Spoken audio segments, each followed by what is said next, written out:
All right, I got 3 videos. Okay, let's see how much. I'm curious what this one is about. Why not? It turns out that children as young as 2 and 3 are being prescribed these hardcore prescription drugs for their ADHD. What is your idea on the USA using the Australian health system and make a GST tax that pays for it? I wouldn't be able to say. I don't know enough about the Australian system to say, so.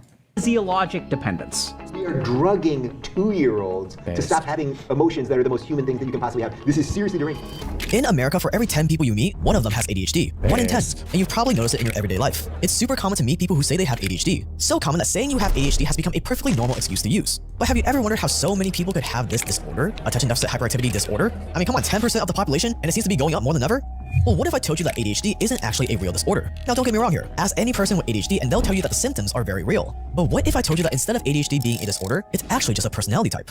Just like how there are introverts and extroverts, agreeable people and disagreeable people. I feel like this is technically true maybe for, I mean, arguably like to get philosophy, I don't even know, ontological, I guess. Like technically there is no such thing as a disorder. There is no such thing as a personality disorder. There's no such thing as like a mental illness. These are all just like human brain states on a spectrum, right? Right. You wouldn't label a disagreeable person with disagreeable disorder and put them on super dangerous prescription drugs, would you? And yet that's exactly what we're doing to millions upon millions of adults and children. And what if I told you that ADHD isn't just a personality type, but that it's a very advantageous personality type that actually helped your survival for most of humanity? They say that what you think you become. And yet today, our entire society is conditioning people from childhood to think that they have a disorder, to think that they're handicapped, to think that they're inherently flawed. And for what? Not being able to sit still in a chair and stare at a chalkboard for 8 hours a day as a kid? Really? Is this the environment humans were designed to thrive in? And the only solution is to medicate your kid with diet meth for the rest of their lives? Or are we looking at this all wrong?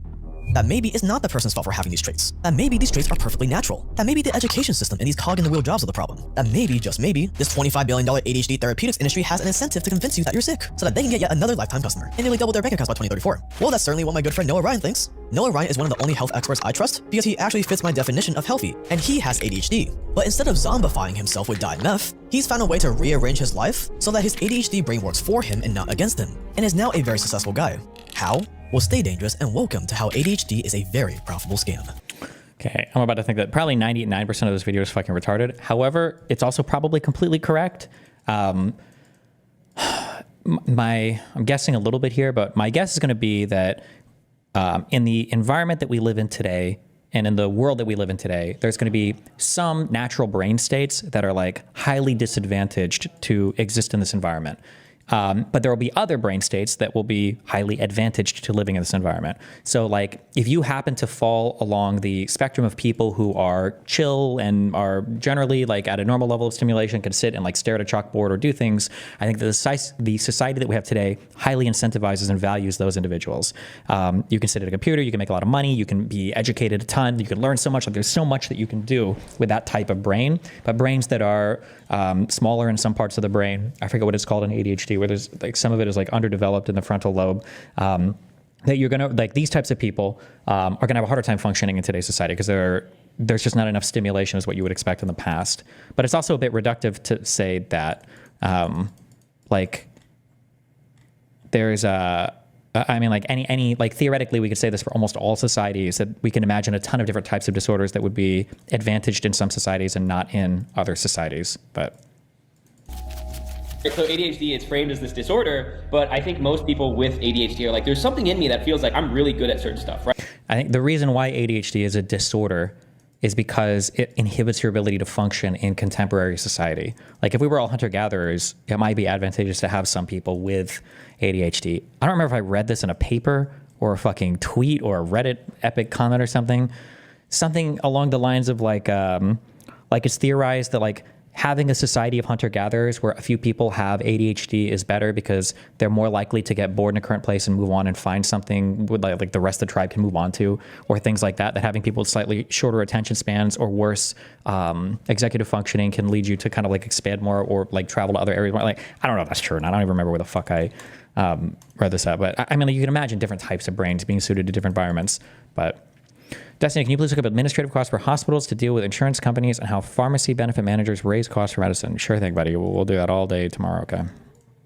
Right, like performing under pressure in times of chaos. I have crazy intuition. I have all these weird skills that make me feel like maybe it's not a disorder. People like you and I pay out of pocket $350 for Vyvanse. I'm fine if this guy is just saying it's not a disorder, but like saying we shouldn't let people take Vyvanse if they want is dumb. Maybe. Well, because like the example that this guy is going to give is that some other guy was able to organize his life in a way that the ADHD doesn't matter. I mean, like that was true for me, right? I was a professional StarCraft 2 player, maybe in part because of my ADHD, right? Because so few things are stimulating to me in life that like sitting in front of a computer and playing StarCraft all day is actually highly stimulating, and I could do it for 16 hours a day, and that's how I made my career for the first 8 years of my streaming. But in other environments where I'm a carpet cleaner and I've like fucked up large parts of my life because of my inability to do homework in high school or whatever, like obviously it's highly disadvantageous. So does every single person in society have the ability to organize their life around certain brain states that do not perform well in this society? I don't know if that's the case, but. I have crazy intuition. I have all these weird skills that make me feel like maybe it's not a disorder. But we're told it's that, so we're kind of stuck at that. Like you can't get over what you believe you are. This is true, but oh fuck. This always goes both ways. Like you can't just think your way out of a thing sometimes if it's like a true thing that's like inhibiting you.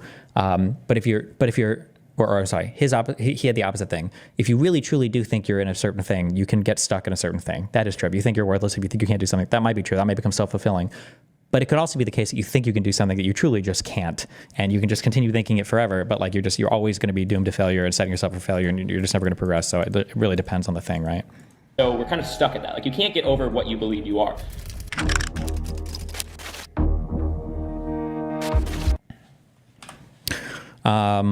I love that there's so much like stigma around like ADHD treatment and drugs and everything, which is fine. I'll take the hate or whatever because I get positive emails from people that feel happy that somebody does, I guess. Let's be real, Destiny was legitimately existing fine without Adderall. You just enjoy being on speed, man. Weird to hint or hide behind a BS diagnosis, in my opinion. I probably have a more public life than maybe anybody else in the world, unironically. I think my life is probably more public than anybody else. I think that if you've been a fan of me for any period of time, or if you've watched my stream for any period of time, I think it's pretty obvious that starting Vyvanse like 180'd completely my entire existence. If you think it's just a meme or it's not real or it's not true or whatever, that's fine. You can have that opinion. Literally the entire research establishment contradicts you, and even my life as a lived personal experience is totally contradictory to that. So, but knock yourself out, buddy. You are. Times of chaos. I have crazy intuition. I have all these weird skills that make me feel like maybe it's not a disorder. But we're told it's that, so we're kind of stuck at that. Like you can't get over what you believe you are.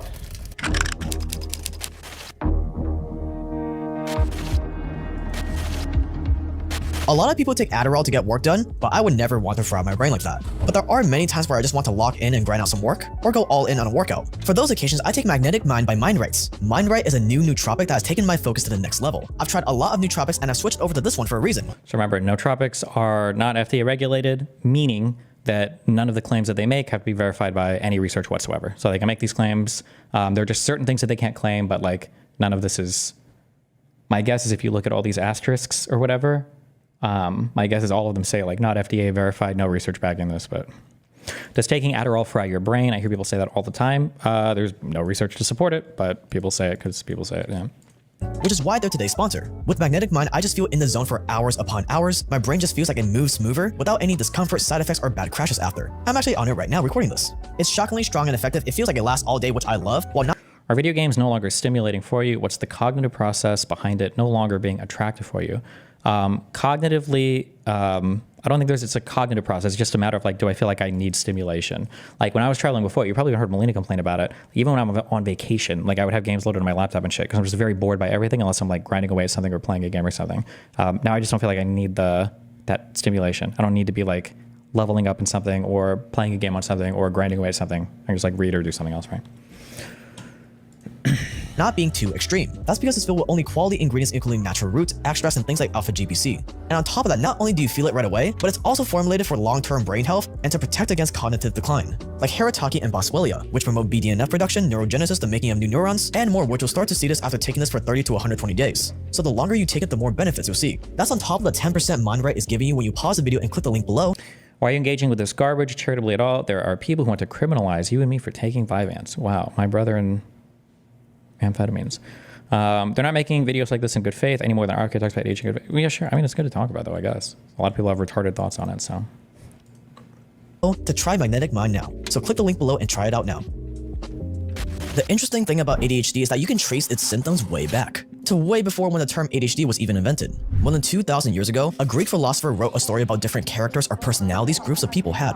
One of his characters was called the obtuse man. What was the obtuse man like? Well, he would start doing something, but as soon as he starts doing it, he'll just forget all about it and go outside for a walk. He constantly forget where he puts things. If he's cooking, he'll forget that he added salt to the pot already, and end up putting in even more, making the food unedible. When he goes to the theater to watch a play, by the time the play ends, Was going on vacation painful as fuck as a kid? Like being away from video games was torture for me. Couldn't think about other things unless I was heavily disturbed or something. Kind of, except I would just bring my PS2 with me. The only thing that was torture was some hotels, you couldn't like hook your shit up to the back because of the way the TVs were connected to whatever bullshit. They would be like hardwired or hard screwed in, and you couldn't unplug the thing to put your cables in or whatever. So that was annoying, but... he would be the only one left in his seat fast asleep. Sound familiar? And the obtuse man is far from the only example of ancient ADHD symptoms. Even the Bible mentions a couple people who sounded like they had ADHD, while some researchers believe Mozart may have had ADHD too. But back then, it wasn't called ADHD. In most cases, it wasn't even a big deal. The people who had these symptoms were just different. Sure, they were a little more difficult to deal with in some ways, and they didn't always remember to do things when they were asked, but it wasn't a whole mental disorder. But then the Industrial Revolution came around. All of a sudden, jobs went... Remember, for mental disorders, okay, like you don't have to, there is no such thing as like the perfect brain. Like these are all human constructs, right? Like we look at brains and on the aggregate, like we plot out like where all the behaviors are, what the size of things are, what we expect people to be able to do. And then for people in the extreme outliers, if it's inhibiting their ability to live an ordinary life, then we would say that like, okay, well, these brains might be disordered, or there might be some way that we need to therapeutize, give therapy or provide therapy to in the form of pharmaceutical interventions or other therapeutic interventions, I guess, like therapy or something else, or behavioral changes, right?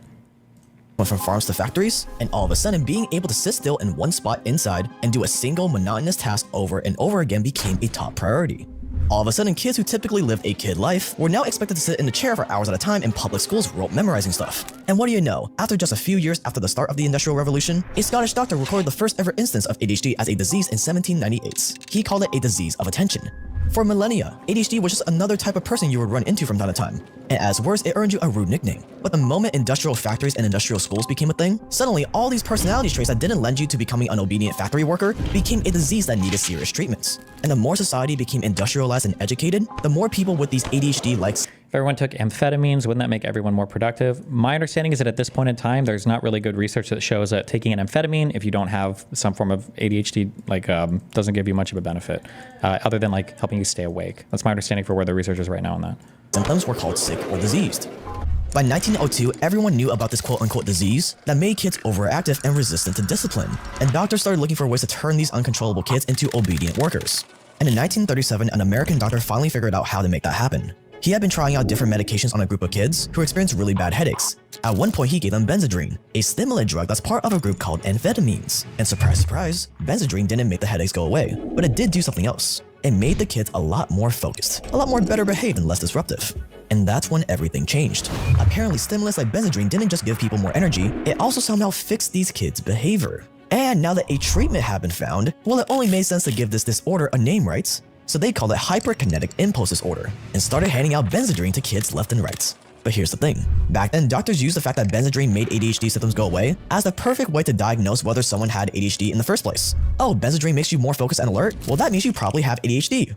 The problem is stimulants, especially amphetamines, make everyone more alert and focused, regardless of whether or not you have ADHD. So I don't think that that's supported by research. I think it can make you more, like I said, I think it can keep you awake, but I don't think that you have actual productivity gains for a neurotypical brain, is my understanding for where that's at right now. It's the whole reason why amphetamines like Adderall, Ritalin, and even meth are abused by regular people in the first place. And yes, meth's full chemical name is methamphetamine.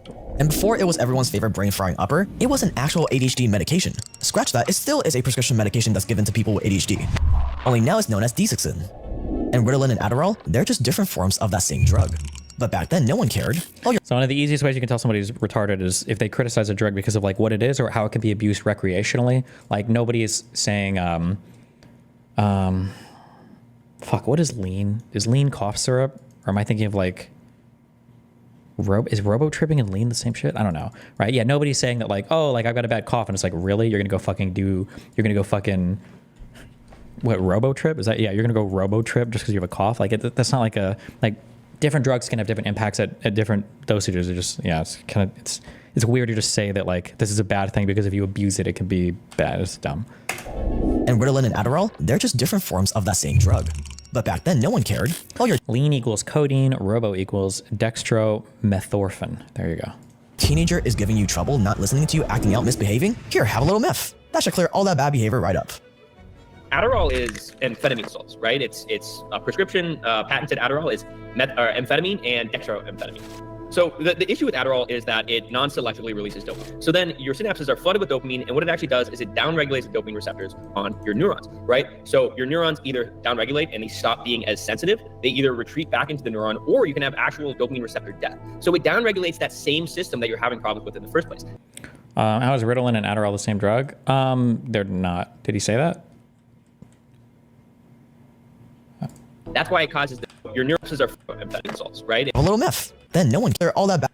Wait, I missed that. And Ritalin and Adderall, they're just forms of that same drug. Oh, yeah, no, that's not true. It would be Adderall and other drugs, but back then, no one cared. Because Ritalin is not an amphetamine, but. Oh, your teenager is giving you trouble, not listening to you, acting out, misbehaving? Here, have a little meth. That should clear all that bad behavior right up.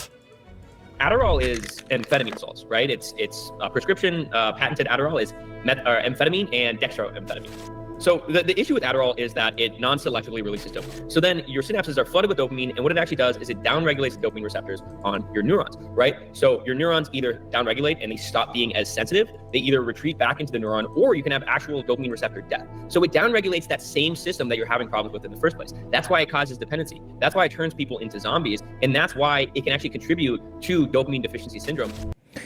Not trying to be retarded, but if Adderall has no real effect, why does the stereotype of gamers abusing it to do better in competition? There could be two things. One is that it might be that people with ADHD are more naturally drawn to gaming. That could be the thing. So it would actually help them. They don't even realize they have the disease.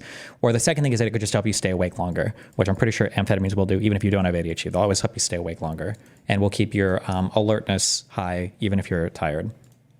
By 1968, this hyperkinetic reaction of childhood was officially included in the Diagnostic and Statistical Manual of Mental Disorders, or DSM. This is basically a manual on how to treat disorders, and this meant ADHD was officially recognized as a mental disorder that could be diagnosed and treated by doctors across America.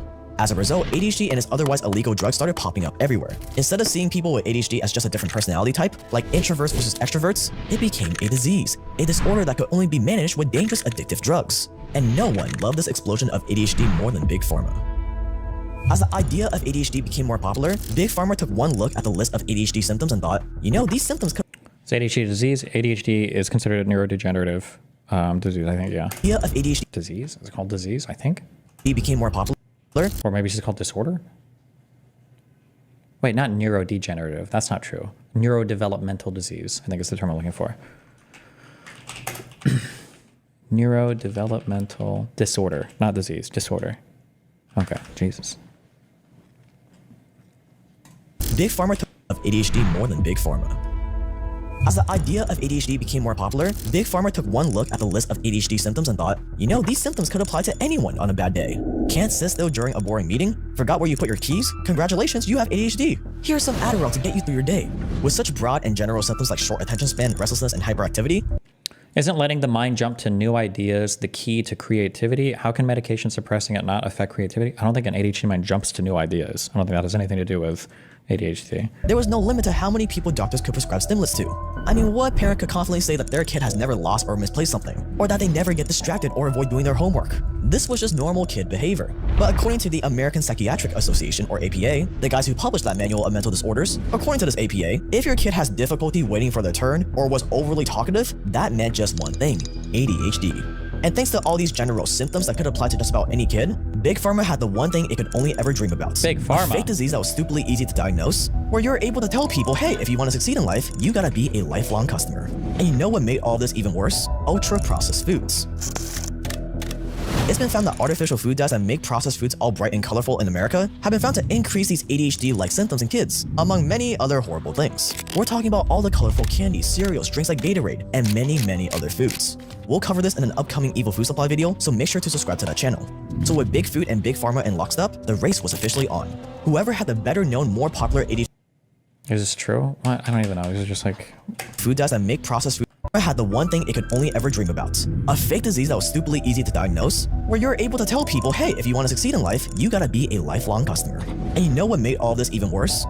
I mean, like he's describing like if you negatively load things, then fine. I mean, you could negatively load anything like this. It's just like a worthless analysis. Like, and what happened when the greedy wheel manufacturers, saw all of these people that weren't able to walk? Well, they thought, oh my God, I can put you in a wheelchair for the rest of your fucking life. And now all of a sudden, we can make money, upgrading your wheels and upgrading the comfort in your chair just so you can roll your ass around. You really need to roll around everywhere? You can't have somebody carry you? You can't just crawl? Why can't we just have like people, big arms, big upper bodies, cut those fucking legs off? Like, yeah, pharmaceutical companies are supposed to target people that have a medical need for something. Like it's the onus is on you to say whether or not, or the FDA or the government to say whether or not a particular treatment, should be approved or not.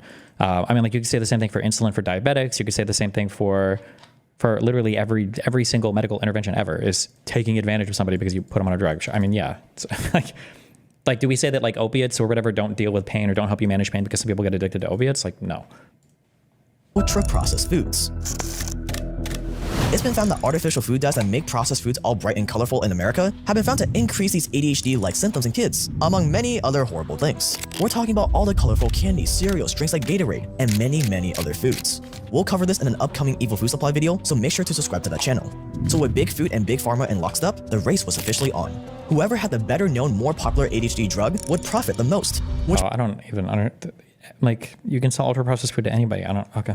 meant that it was time to do a little bit of an awareness campaign. And luckily this is America we're talking about, one of only 2 countries where Big Pharma is allowed to advertise drugs directly to the public, so that is exactly what they did.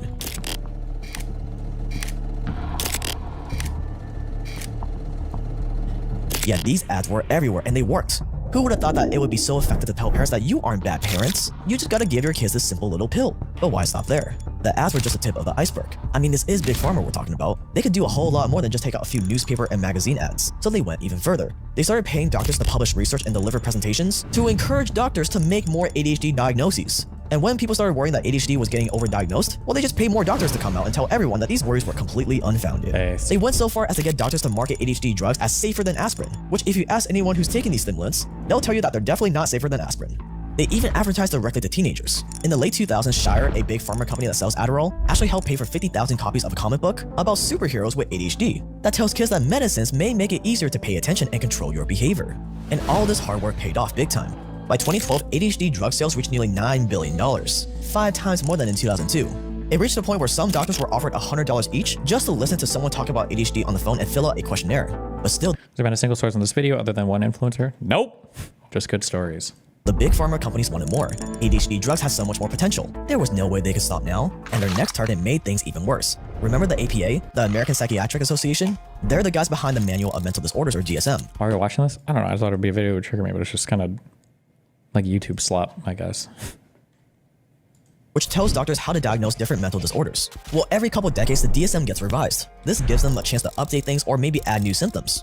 Well, for a long time, the DSM just listed out ADHD symptoms that needed to be there for someone to be diagnosed with a disease. This meant that depending on your doctor, they may look for at least 7 to 10 symptoms before diagnosing you with ADHD. But that was just too specific for Big Pharma. I mean, imagine looking for 8 to 10 symptoms. That would disqualify too many customers. But luckily, about 20% of the APA's funding comes from Big Pharma. So in 2013, in a totally unrelated move, the new DSM publication said that only 5 out of the 18 symptoms were required to diagnose someone with ADHD. 5 out of 18 compared to the 7 or 10 before. Wow. And for context, according to this new DSM manual, if your kid doesn't like doing their homework, gets distracted easily, can't play quietly, talks a lot, and doesn't like waiting for their turn, well, they probably have ADHD and need to be medicated. True. That's right. If your kid is just a little bit Why not just quote directly from the DSM? Why, like, you could literally just go to the things and read it off, right? too loud, a little bit too active, and maybe doesn't like doing their homework, well, they need to start doing DIMF.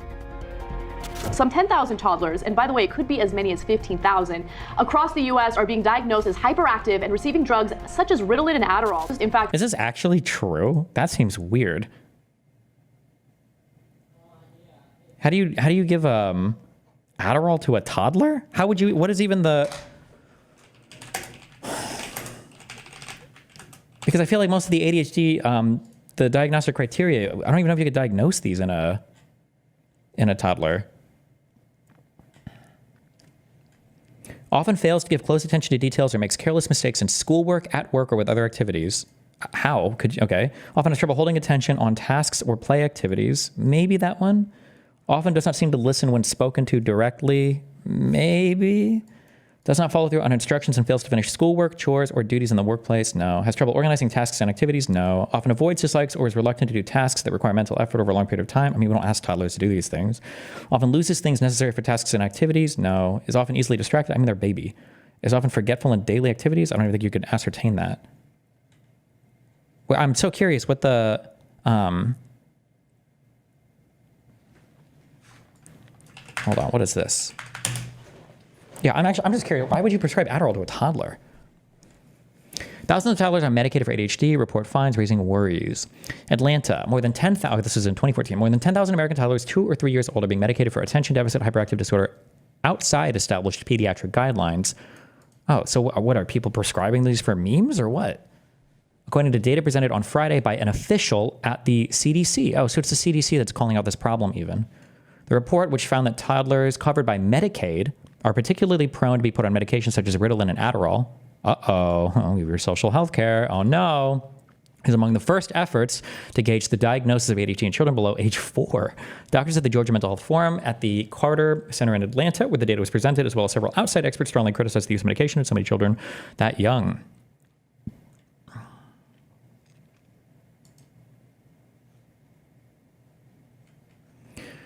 You're misconceiving the disorder. Yes, the symptom list doesn't apply to little kids. It's different at different ages because ADHD is about a developmental delay in executive function. Yeah, but how much executive function is there in a 3-year-old?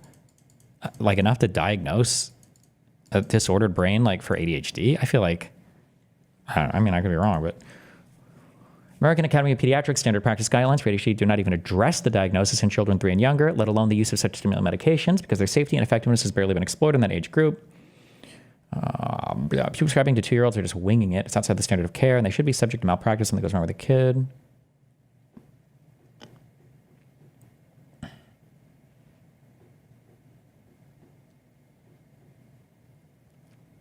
wonder why they say, why does this happen?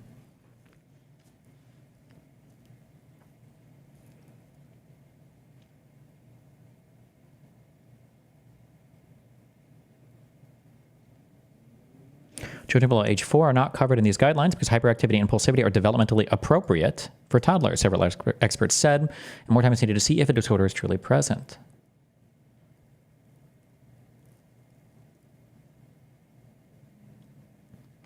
By privately insured families nationwide kept by Market Scan, a research firm. Her reports did not directly present a total number of toddlers 2 and 3 years old nationwide being medicated for the disorder. However, her data suggested a number of at least 10,000, perhaps many more. Dr. Viss's analysis of Georgia Medicaid claims found that about 1 in 225 toddlers being medicated for ADHD, or 760 cases in that state alone. So the nationwide Medicaid data were not yet available. If we apply Georgia's rate to the number of toddlers on Medicaid nationwide, we would expect at least 10,000 of those to be on ADHD medication. Huh. Weird.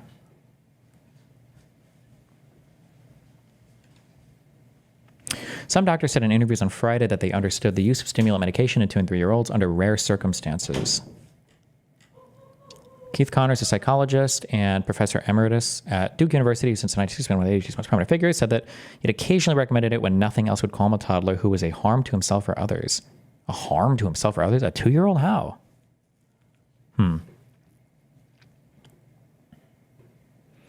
Dr. Doris Greenberg, a behavioral pediatrician in Savannah, Georgia, who attended Dr. Weiser's presentation, said that methylphenidate can be a last resort for situations that have become so stressful that the family could be destroyed. She cautioned, however, that there should not be 10,000 such cases in the U.S. a year.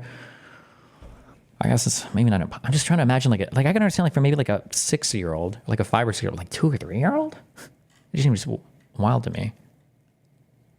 Like I'm curious, why not like autism or something instead, maybe? But I don't know. Okay, but all right. Diagnosed as hyperactive and receiving drugs such as Ritalin and Adderall. In fact, one doctor says the following: there's no evidence that it works, there's no evidence that it's safe. These are desperate measures. Dr. Nash's theory is that different drugs are needed to treat different behaviours.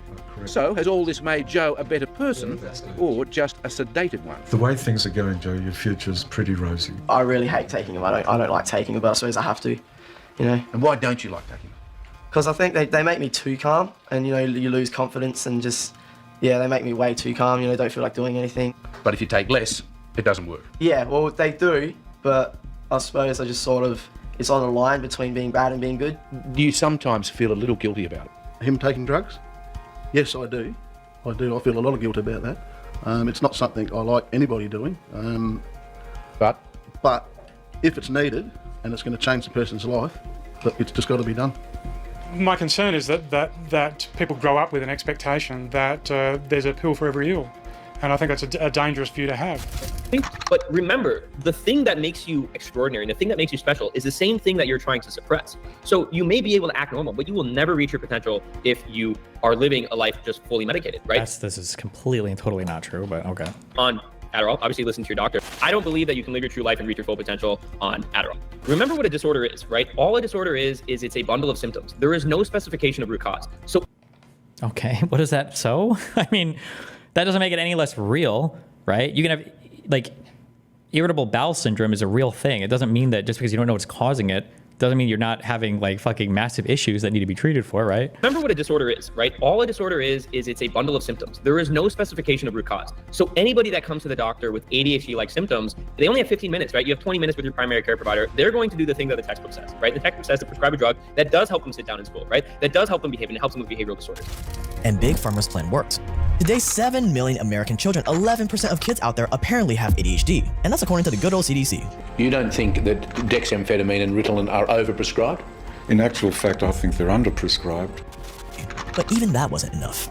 You captured the entire kid market, but what? I wonder what the rest of that interview was. I think I've listened to the Russell Barkley guy talk on this. And I think his opinion was that he felt like amphetamines were underprescribed and overprescribed at the same time, that too many people are seeking out pharmaceutical interventions for childhood behavior that's probably developmentally normal or just a little bit outside of the norm.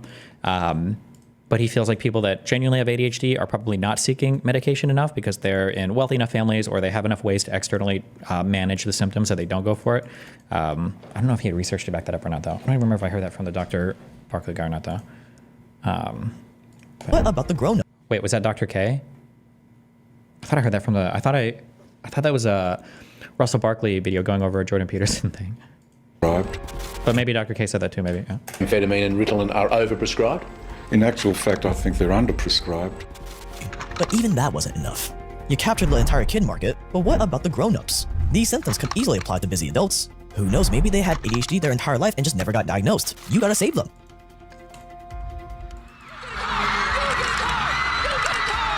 Based. With the realization that these symptoms can apply to practically any adult, Big Pharma put its marketing machine in overdrive. They started pushing the idea that there's a whole population of adults who have been suffering in silence for years. What a shame. And they were here to set them free. Who could resist a pitch like that? I mean, in today's world of social media and stuff, who doesn't feel distracted or overwhelmed sometimes? So they hit the adults with all the classics, the magazine ads, the medical publications, and so on. And it worked, but not as well as they hoped. That's because we're in the 2020s now, and young adults are just not reading magazine ads or medical publications. It is all online. And with that, they started hitting the millennials and Gen Z where it really hurts. Yeah, all those signs you have ADHD or life on ADHD meds TikToks you've been seeing, they are not there by accident. They're there because some big pharma executive is making a killing off of this ADHD TikTok content. One company that offers online diagnoses and prescriptions spent $13 million on TikTok ads in just 4 months. Luigi, it was the third biggest ad buyer on TikTok for that period of time. And guys, anyone who's taken one of these online diagnoses things can tell you how much of a joke they are. You can just look up the symptoms of ADHD on Google, get on a Zoom call with one of these quote-unquote doctors, you complain about those symptoms, and the doctor is like, yeah, you have ADHD, here's a prescription. There's this guy who calls himself the TikTok therapist, promoting another online treatment platform for ADHD, and the many celebrities that have been paid for by Shire, one of the sellers of Adderall, like Adam Levine and Ty Pennington, the guy from the Extreme Home Makeover show. Now, I don't blame these celebrities. Maybe they didn't know the stuff you're learning about in this video and got a nice paycheck. But the fact is, all these adult marketing efforts worked. Look at this graph. Look at how fast prescriptions for adults have risen compared to kids. Damn. By 2012, 60% more adults were being prescribed ADHD drugs compared to just 4 years earlier. And in 2023, the number of women in their 20s and 30s who take ADHD drugs increased by an insane 20%. So obviously these TikToks worked. It worked so well that in 2022, America actually started running out of Adderall. But this does beg the question, if you have ADHD, how can you function in society if you don't want to take Adderall? Well, what if I told you that not only can you function in society with ADHD, but you can become wildly successful as well? What if I told you that these same traits that lead you to be distracted and unable to focus in some cases can allow you to be hyper successful in other cases? Yes. Successful like Richard Branson, Michael Phelps, Robin Williams, John F. Kennedy. Some people even think Einstein had ADHD. Let's find out how. David Nealman, the founder and CEO of JetBlue, who is also ADHD, mind you, says, I have a hard time doing mundane things in life. I have an easier time planning a 20 aircraft fleet than I do paying my light bill.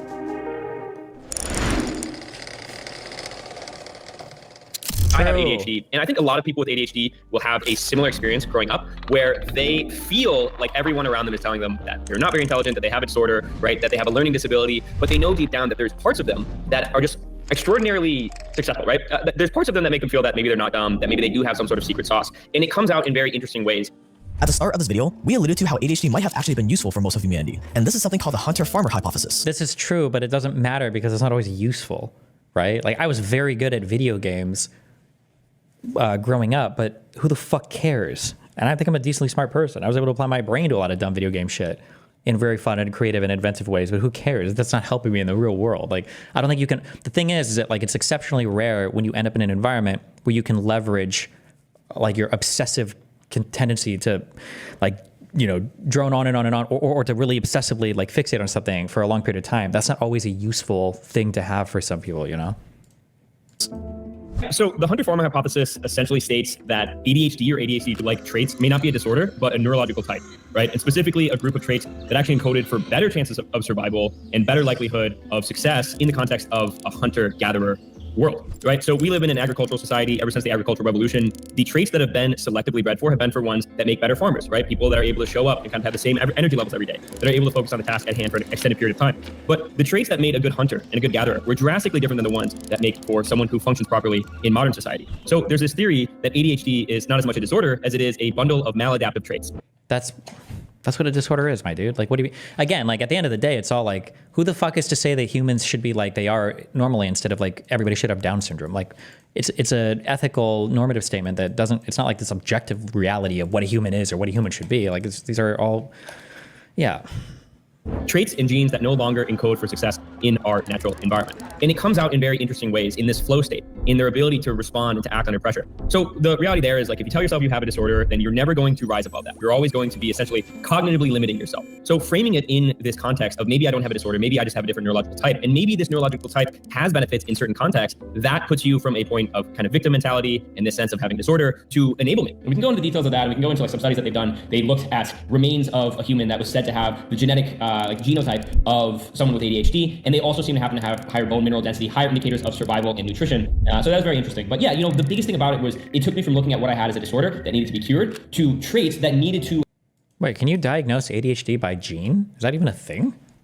They looked at remains of a human that was said to have the genetic like genotype of someone with ADHD, and they also seem to happen to have higher bone mineral density, higher indicators of survival and nutrition. So that was very interesting. But yeah, you know, the biggest thing about it was it took me from looking at what I had from one body, okay, a disorder that needed to be cured, to traits that needed to have an environment that optimized for them, so that I could be uniquely suited to win the games that I played. And the second that I applied that, my life got exponentially easier, and I just started winning all the games I was playing. Okay, tell us what you did for work. What is your job, motherfucker? Tell us what do you do? Did you go to college? Do you have a job? What's your ordinary life? And it's not just Noah who has come to this realization. Psychologists and researchers have been studying how ADHD could have benefited hunter-gatherers for decades now. Tell us and how. they've even ran tests on people who have ADHD symptoms. And they found that they're actually a lot better at traditional hunter-gatherer tests than people without ADHD. In their research, they found that ADHD was more of a combination of generic traits that made people think and act differently, instead of it being a debilitating disease that needs to be medicated. And once you stop framing it in your mind that you have some terrible disease that makes you crippled, that is when you can unlock your true potential. All right, how do we do it?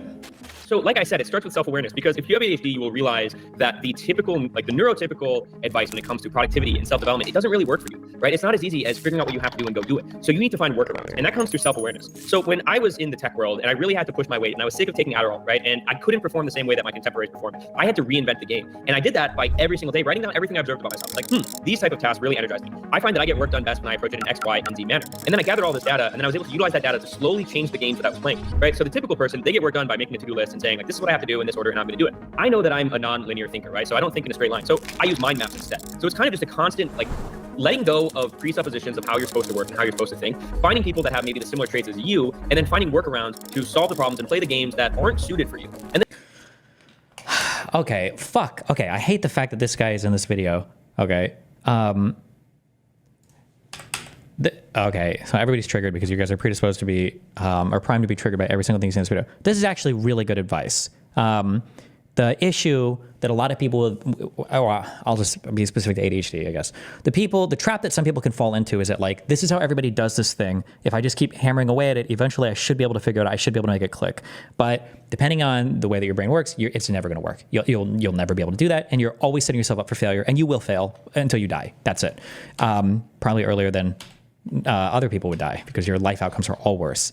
But figuring out like, okay, well, what are the things I excel at? Like, how can I externalize some of these rewards or failures, right? Like, is it like making a list? Is it like prioritizing my time in a different way? Like figuring out ways to do things rather than trying to just brute force it with like willpower. It's like, I know I can do it. This is actually really good advice. It just sucks that it's put in this video of like horrendous misinformation, but. So it's kind of just a constant like letting go around to solve the problems and play the games that aren't suited for you. And then you get to a point where you have so much career capital, you have so much autonomy, and you found a way to provide value and actually, you know, support yourself utilizing your unique tendencies.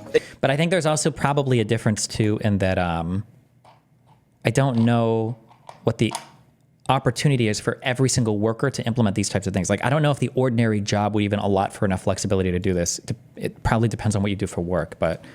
That you can then create a life where everything that you do is a game that you're uniquely suited to win. And that's kind of the position that I put myself in, where if I was going back and I was trying to play the typical games that were presented to me, right, the typical corporate structure, I would fail miserably. But I created a life where I can just be me. I don't have to be medicated. And that gives me a unique edge, right? That is the key to my success. And you'll see that with a lot of people across the board, but particularly with... This is the one thing that I don't like about ADHD stuff, though, is he says that he's found a unique way for success that uniquely suits his life, and now he feels like he doesn't have a disorder. The thing is, though, is that, like, I'm pretty sure people with neurotypical brains could look at exactly what he does and they could just choose to do the same thing. Or they could just do what they do. They're like, oh, you like schedule your test like this? Okay, sure, I'll try this. And you could just learn it as a neurotypical person. But the neuroatypical person, the ADHD person, can't do what the other guy does for his life schedule. So like, if you want to, you know, organize your life like a person with ADHD, where you've got a lot of like external drivers or reminders to keep you on task or whatever, you can do that if you're neurotypical if you want to. The ADHD person doesn't have the opportunity to go to the ordinary one and do that, you know? With ADHD, the same traits and tendencies that cause them most of their troubles, right, that are the most problematic, but that are the ones that are trying to be suppressed, are the same ones that are key to their success and key to their genius. So are there a lot of successful people out there with ADHD, you know? 100%, right? And this is something very unique about people with ADHD. We all know the bell curve, right? The bell. Well, so like are there a lot of successful people with ADHD? Yeah, sure, but there are successful people with every disability and, you know, setback in life. But the aggregate data doesn't lie. It's a huge drain on your life. It's a massive net negative in so many different outcomes.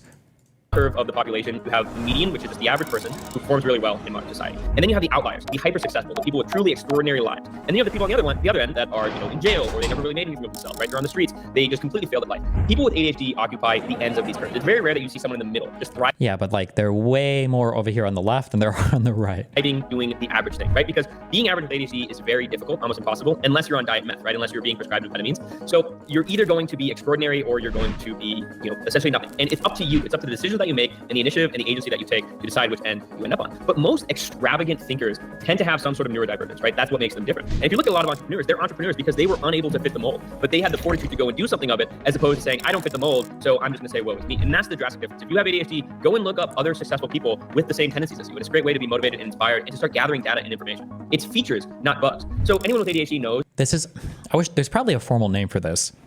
I'd call it, I don't know, call it like the filter effect or something, right? Where imagine I have a society where, fuck me. Imagine I have a school and it produces the strongest people in the world, like a college that produces the strongest people in the world. But like part of your qualifications are, you know, like you go into a room and you lay on your back and somebody drops, you know, a 225 pounds of weight and you have to bench it or you die, right? That school is probably producing a lot of very strong people. But is it because that filter is making them stronger, or are you just seeing the people that come out really strong and you're ignoring all the people that were crushed before that, you know? Like, I'm sure that if you have a lifestyle that's more suited to having ADHD, or if the ADHD is making you neurotypical in a way that gives you an edge in some area, even if that works particularly for you, the vast majority of people are not having that experience, which is just like borne out in the aggregate outcomes, right? That they perform really well under pressure, right? If you think of this in the context of hunter-gatherer, like, maybe survivorship bias, maybe what you call it. You need to be performing well under pressure. You'd be a lot more likely to survive when you have pressure enacted on you, right? On the hunt, right? Fighting a wild boar, fighting another assailant. Like, these are the times where you're forced to dial in. And that's why people with ADHD tend to get this incredible flow state. And if you ever have ADHD, you know it, where you just really feel like it's not even you doing it. And that brings the next thing is people with ADHD are primarily driven by intuition as opposed to rationality. The rational faculties of the brain are relatively new in terms of structural cognitive development, right? The frontal lobe, the executive function, the part that makes us be able to think abstractly and to use logic and reason. That's new. So it's relatively underdeveloped. And we know this because we know how easy. Yeah. So this is really good if your intuition is like giving you an autistic obsession with things that are like valuable to society. But if they're not valuable to society, you're fucked, right? Like if streaming wasn't real, then my entire obsession with gaming is literally just a drag and a drain on my life. And it is on most people probably. But like since I managed to make it into streaming and gaming, well, all of a sudden now my ADHD is a superpower, right? easy it is to trick our brains into believing the wrong things. That's why magicians have jobs, because it's so easy to trick our rational faculties of our brain. We were initially intuitive beings, right? If you had someone walking over the hill, you didn't have time to rationally say like, oh, is this a good guy or a bad guy? Is he gonna kill me or is he gonna bring me food? You have to make these these intuitive decisions on a whim. And that's what you're really good at. So you need to learn to hone your intuition first and foremost. And you do that by leveraging it, right? By making more intuitive decisions in places where the risks are low and start to trust that intuition. And then we have the hyper-focus component. If you are obsessed with something, you will have such a above average ability to focus on it, where you can become obsessive, right? So that's why so many people with ADHD are driven by mastery. They're not driven by menial external goals. They're driven by becoming the master at something. And it's self-driven and it's self-guided, right? Yeah, but if it's the master at bot lane or, you know, learning every single racial slur or alternative history of how, you know, Nazi Germany could have won World War II, it's not helping you very much.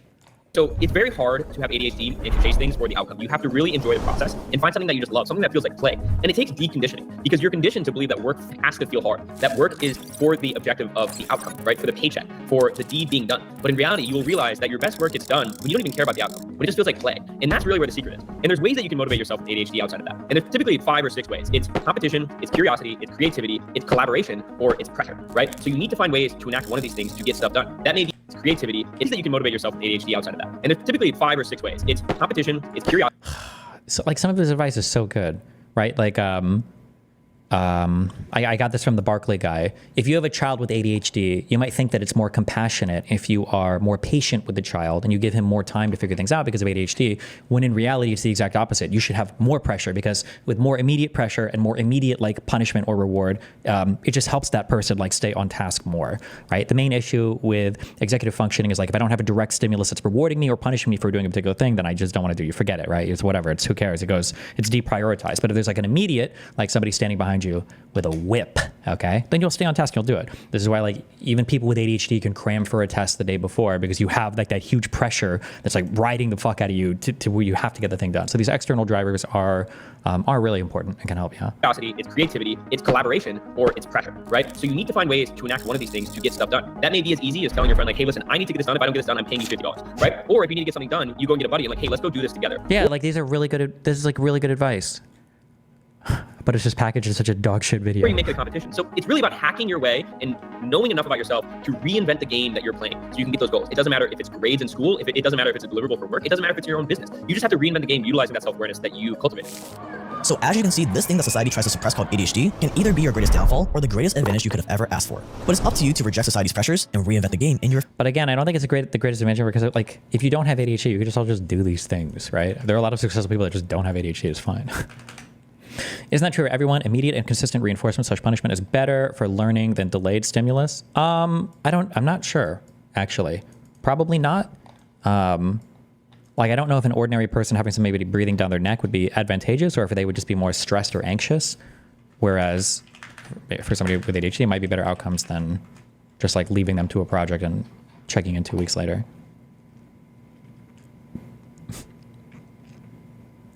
Fuck, somebody posted a picture of a comet. Is this true? Did somebody really say this? Most of us are non-linear thinkers, ADHD types especially, so why use lined paper? Ideas don't happen in a straight fashion. One sparks another, which sparks another ad infinitum. Or infinitum? Remember, less friction between you and tangible ideas. Weed out cloudy thinking by brain dumping and mind mapping. Get rid of lines on paper. True. True.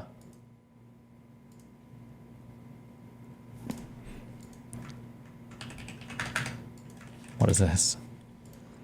As someone with severe ADHD, I was diagnosed at 28. Through my life, I was able to tell there was something wrong with me through many irregular things in my way of thinking, my extreme laziness and lack of focus. Despite being someone who loves being successful, lack of passion was never the issue. When I learned about the existence of ADHD, I spent 2 years studying it, and 2 years. And oh boy, the rabbit goes deeper than just focus. It's like a willpower, more susceptibility to emotional pain, lots of thoughts per minute, not being able to shut up. You also get some weird ideas out of nowhere a lot. ADHD does exist 100%, it's difficult to properly diagnose.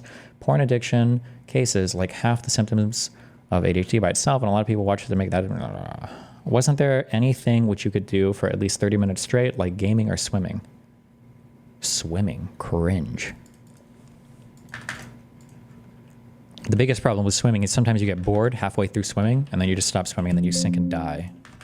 Pools are one of the scariest places for a person with ADHD to be. Just kidding. Hey everyone.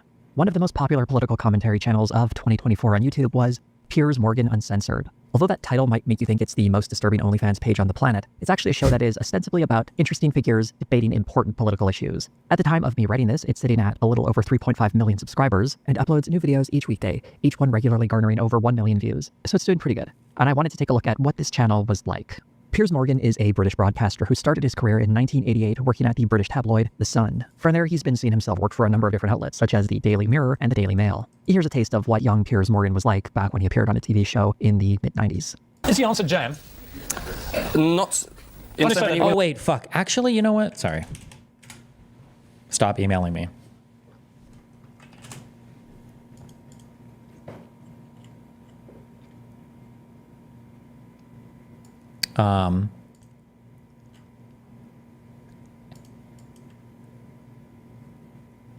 This email kind of ties into what we were just talking about, where some things can be beneficial or some things can't be beneficial.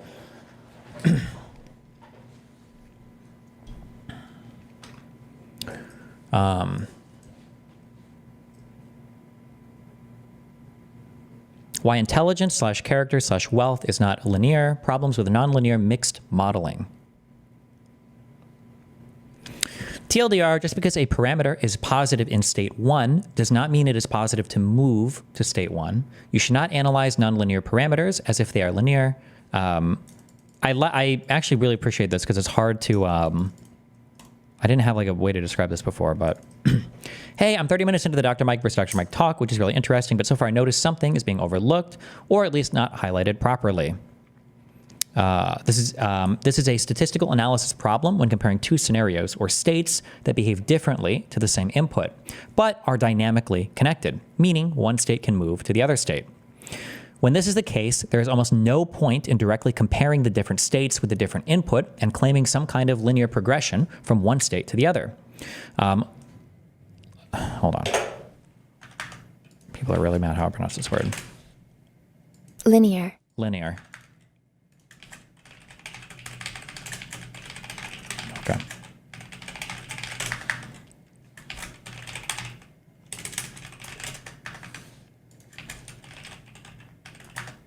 There you go.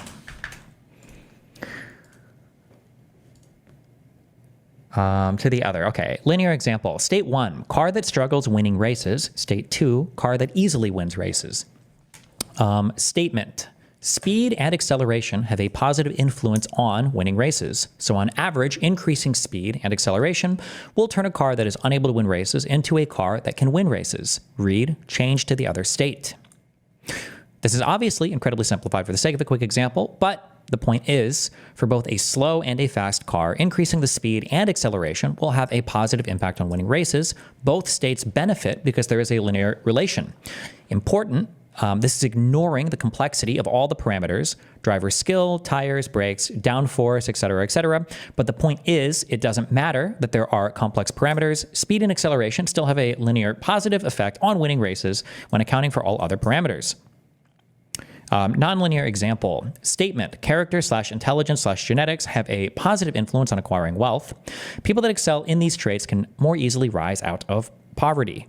The problem when analyzing this statement is that the different characteristics behave differently in the two states, meaning that there is no linear relation, even if there is on an poverol relation? A parallel? I don't know if this is a misspelling. Hold on. I'm guessing he misspelled this. And overall, I bet is what he tried to spell. Even if there is an overall relation, consider the linear car example. More speed will always be a positive, whether you are a successful car or a failure of a car. Therefore, you can make the statement that on average, it is always better to have more speed or increase the speed of a car to increase its outcome. Character / intelligence / genetics does not have this linear influence. Being very assertive or aggressive or controlling might be a very beneficial character trait when born in a rich family, when you have the wealth to compel people to bend to your will, or the simple fact that your surroundings cannot ignore you due to your wealth. Put these characteristics in an abusive household with poverty, and you can get someone no one will want to deal with that is an asshole that will get forced out by the system because the system can just decide not to deal with you. System can be work, school, society, community. This is something I thought about before, that like you could take somebody, like say, I've even said this before, that like IQ is highly correlated with a whole bunch of positive life outcomes, but if you give somebody like more IQ who is like in a very negative environment, like it's probably just going to produce an overall worse system because this person's going to be more exploitative, more criminal, more taking advantage of it, right? Like it's just like a bad thing maybe, right? As an example, think of Donald Trump. The man excels because he has no shame. He's a true narcissist. He doesn't care about anyone else. But because he combines this with wealth and fame, it cannot be ignored. And it turns out that these exact characteristics are probably what propelled him to become a US president. Imagine a narcissistic asshole like that born into a family with debt and poverty. Characteristics like not upholding his agreements and not paying his bills would doom him even more instead of working in his favor.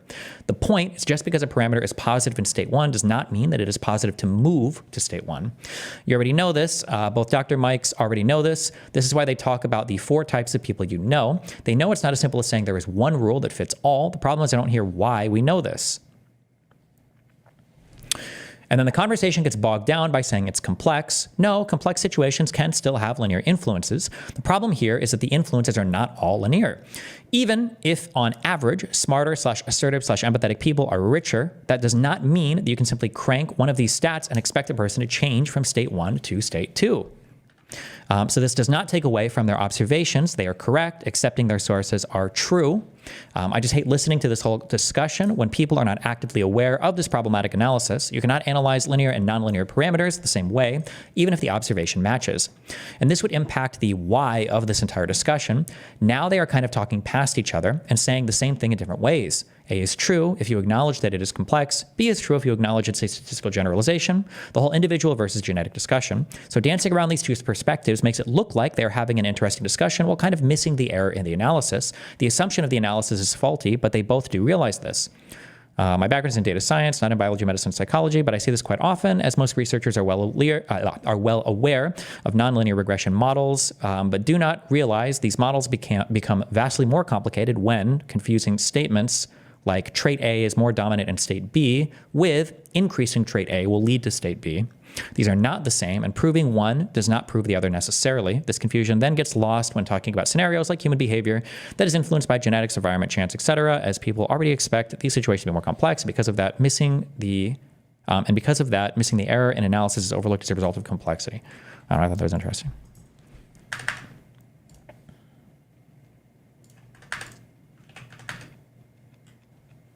Okay. Because last week Eddie Izzard said everybody roared with laughter. It's hilarious. That's what I said. People like him. There's a long list of scummy stuff he has allegedly done in the UK that really can't fit in this one video, but I've linked a few articles if you want to read more about how terrible he was there. Morgan started marketing himself in the United States instead, and he appeared on television programs America's Got Talent and The Apprentice, the latter of which he won. He notably was given Larry King's old time slot at CNN to launch his own show, Piers Morgan Live, but the show only lasted a few years before it was canceled due to poor ratings. In 2015, he... Now, I'm not taking Piers' side, but saying the show only lasted a few years, I feel like lasting a few years on CNN, that's not the worst thing in the world. What's the average length of a show there? I think that's an okay. He started co-hosting Good Morning Britain on ITV until he got a little too much heat after accusing Meghan Markle of lying in her interview with Oprah Winfrey, and he left the program. From there, he would go to the newly launched Talk TV channel to start Piers Morgan Uncensored, which began airing in April of 2022. At first, its format was very similar to other cable news shows, opening with editorials by Piers Morgan and interviews with several guests. Very early on, it would start emphasizing its interviews, and gradually it would start bringing in high-profile guests such as YouTube commentators. It also had a healthy dose of goofy stunts, with videos that had titles like Piers Morgan eats yogurt in front of vegan in heated debate over hypocritical advert. Wait, do vegans not like yogurt? February of 2024, Morgan moved the program entirely to YouTube, taking it off Talk TV entirely. Instead of posting brief clips, entire episodes would now be featured. Oh, dairy. Oh, duh, never mind. On the online platform. The long and short-form interviews would continue, but a greater emphasis started to be placed on panel discussions, and the show started gaining a reputation for shouting matches and interruptions. When you all talk over each other, nobody can hear you. Sorry, can I just please have a moment of quiet? Hey, that was me! Was this an episode where I was Skyped into? Nobody can hear you. Sorry, can I just please have a moment of quiet? I'm mostly focusing on what was uploaded on this channel in November of 2024, because those are the most recent videos that are available, and I thought it would be a fair way of looking at what this channel is like in the current moment. The first thing you'll see after clicking on any of these videos is a teaser of the spiciest moments of the program. The whiny, liberal woman turned away so many would-be Democrat voters. That's me playing the world's smallest violin for all these crying Democrats. You deserve a tall glass of shut-up juice. I don't think Sarah McBride is looking to shower next to Nancy Mason. If I found you lurking next to me in a men's restroom, I'd feel fearful. Some of that doesn't really seem like thoughtful debate. Anyone familiar with YouTube will probably recognize this technique, though. It's usually done on channels where streams are cut up into clips, letting people know that there will be some good stuff coming later in the video, even if the videos start off with something really boring. Each video begins with a monologue from Piers about the video's first topic. Usually it's not very long, long, and he throws to some clips before introducing his guests, and it's here where the show really starts to kick into gear. Cable news shows typically have a mix of journalists, politicians, academics, and other high-profile public figures. Piers Morgan show does that as well, though it also includes on its panel a healthy supply of people with popular online programs, frequently those already appearing on YouTube. It makes sense because the audiences for these people are on this platform, so if you're interested in catching people's attention, it makes sense to highlight popular voices in this space. The quality of these guests is very inconsistent. While there are some genuinely interesting voices on there. Wait. A brief history of Just real quick. time. Is that history? It's the study into black holes. No, I'm not interested in that, sorry. Do you know Pythagoras' theorem to the nearest 5 decimal places? Do you? What's your favourite colour? Do you? Colour. Do you know the Pythagoras theorem to the nearest 5 decimal places? 3.147 is certainly the first 4 digits. So, Oh no, that's pi! Pythagoras theorem is a triangle. That's pi, not Pythagoras. Oh, and she even gets it next to him. She's like, wait, that's with triangles. You knew that, didn't you, Hayley? Yeah. Yeah. You just showed yourself up, Yeah. Piers Morgan, on national television. You know what? You know what's happened to me? I've just been mugged off, haven't I? Yeah. I'll get that little piece of dandruff. The show often includes cranks who have little to add to the topics being discussed. One extreme example is poker player Dan Bilzerian, who was brought on to discuss the Israeli attack on Gaza, but this devolved into clear and obvious anti-Semitic conspiracy theories. I believe that Jewish supremacy is the greatest threat to America, and I think it's the greatest threat to the world today. I truly Oh, so you can't say the truth anymore? Is this guy Jewish? Does he disclose? believe that. Piers Morgan does push back, but it's not very forceful. It sounds to me, Dan, like you do actually hate Jewish people. Yeah, I think he does too. Eventually, Piers calls this guy a Nazi, but only after giving Bilzerian room to spew some really hateful stuff. When he was called out on the interview the next day, Piers Morgan responded like this. At least when I interview somebody with incendiary views, audiences get to see those views being vigorously challenged. I'm not trying to suggest Piers Morgan is anti-Semitic. Rather, I think this reflects a problem in how this show is booked. It's bad enough to invite a Nazi onto your show, but to only find out they're a Nazi in the middle of the interview is ridiculous. Well, I think most of the problems today is caused by Jewish supremacy. I believe that.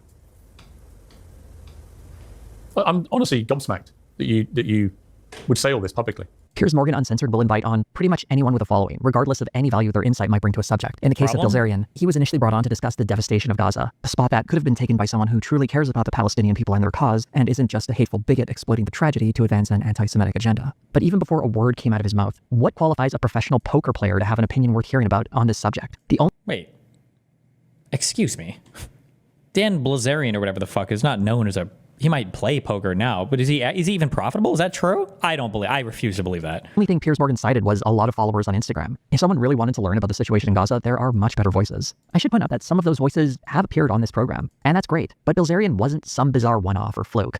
A less extreme example of this is how noted plagiarist Benny Johnson was being offered a spot on the panel to talk about... Plagiarist? Don't you mean Russian paid propagandist? Don't you mean agent of the Kremlin? Russia, and specifically its invasion of Ukraine. Not once did they bring up the fact that Johnson had unknowingly taken millions of dollars from the unknowingly in big quotes there. Russian government to produce his program, something that makes him, at best, a useful idiot for Moscow. I'm not saying you can never invite some of these people onto your program, but the idea of bringing on a guest is that they bring some level of knowledge or expertise on a subject. And if you wanted to interview Benny Johnson on a subject he knows something about, maybe ask him how he was able to plagiarize over 40 different articles at BuzzFeed before they found out and fired him. Many of these guests, particularly... That's just called being efficient with your time, okay? Those on the right. If they like reading it in one place, they'd probably like reading it in another, all right? Listen, that's an A+. He was able to plagiarize over 40 different articles at BuzzFeed before they found out and fired him. Many of these guests, particularly those on the right, aren't really there to argue anything they've seriously considered or studied, but rather they're there to toe a certain line and advance a well-established agenda. In the video titled, Wicked is the Ninth Circle of Hell, Liberals Triggered, plus Bizarre Woke Jaguar ad, YouTube creator Nerdrotic is brought into a surprisingly thoughtful conversation about Ed Sheeran, who said he didn't want to be part of the 40th anniversary edition of the Live Aid charity classic, Do They Know It's Christmas? Sheeran felt that the imagery used by the song perpetuates a negative image of African people. Although the subject isn't terribly important, the panel was surprisingly thoughtful.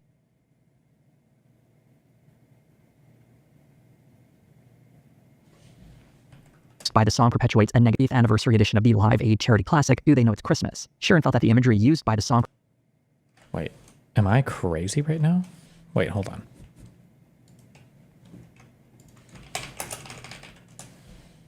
Oh, okay.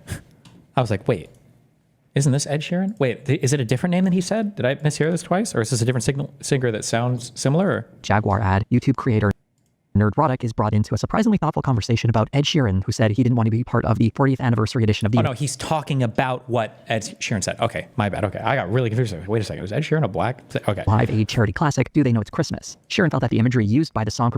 Oh, and then Sheeran felt by the imagery used. He's describing Sheeran's position, but he just happened to show like a close-up on the camera of him. Okay, the editing choice there confused the fuck out of me. Classic, do they know it's Christmas? Sheeran felt that the imagery used by the song perpetuates a negative image of African people. Although the subject isn't terribly important, the panel was surprisingly thoughtful when it comes to how an entire continent is understood in popular culture and the importance. No views, no one cares though, no views. Not stereotyping it as a place of perpetual poverty. In the midst of this act of kindness trying to solve a short-term crisis, we've created another crisis, which is the identity crisis, where, for me, growing up in the UK, these kind of images really affected me to the point where I disconnected with being African. I was not proud of being African. Nerdrotic's contribution is an outlier, though, and it's less than stellar. I think there's a reasonable conclusion we could come here. We could talk about the region, maybe, and not, because there's shithole countries. It's not exclusive to Africa. There's shithole countries around the entire world. The more obvious compromise would be to listen to the people from Africa on how they would like their respective communities to be portrayed. But as obnoxious as this guy is, I don't really blame him for having such a poor response. Of course he would fumble and bumble about this issue. In that very video, he said he was primarily concerned with Star Wars and Marvel movies being attacked by whatever he thinks wokeness is supposed to mean. I'd be amazed if this was an issue he even thought about before he found out it was a topic that very day. But he does have a channel with over 1 million subscribers, so Piers Morgan has invited him on to opine about Jaguar ads and 40-year-old charity songs. Fuck, what if this guy makes fun of me somewhere? Oh no. Not every guest is an odious bigot or empty-headed grifter, and I'll highlight a few of the better ones later in the video, but Piers Morgan Uncensored doesn't seem to have any quality control for its guests. It's more concerned with attracting attention regardless of how it gets it and what people it platforms, all while using news commentary as a cover.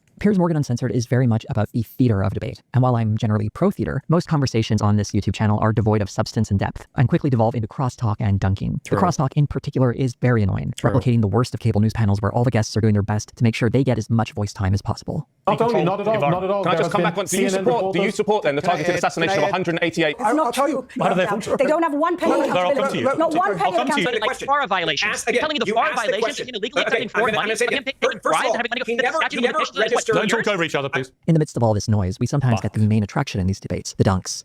For those who don't know what a dunk is, it's when someone uses rhetoric to make someone else look silly in a conversation. But I'm not going to stand for brother, you got it wrong. You were preposterously and stupidly wrong. You know what?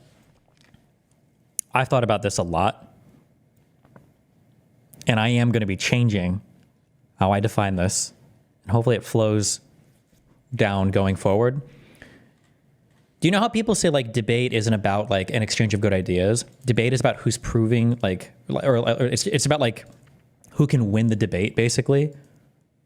I think that's correct. And you know what? I think that's a good thing. A debate is not a place where you go to practice or do research. Right? As a debate is supposed to be where you go and see, well, which idea like basically survives an argument better, or who can make the better argument for a given thing. Much the same that like you don't go to a basketball tournament, or you don't go to like the College World Series, or you don't go to these tournaments to practice your craft. You go there to see, well, of all the people who are practiced, who performs better in this environment. The idea that like every debate is supposed to be a place where you go and just have like a friendly exchange of ideas, I think that's what happens in the lead up to a debate, or that's like the preparation for a debate. So like, I'm not learning things in a debate because I learned things prior to the debate. Why the fuck would I go into a debate without knowing anything, right? Ideally, I know what the other person is going to say, or I understand the positions of the person. It could be the case if something is genuinely brought up. It's like, oh, well, fuck, I guess. But that would be a failure on my part to not have considered it before the conversation, you know?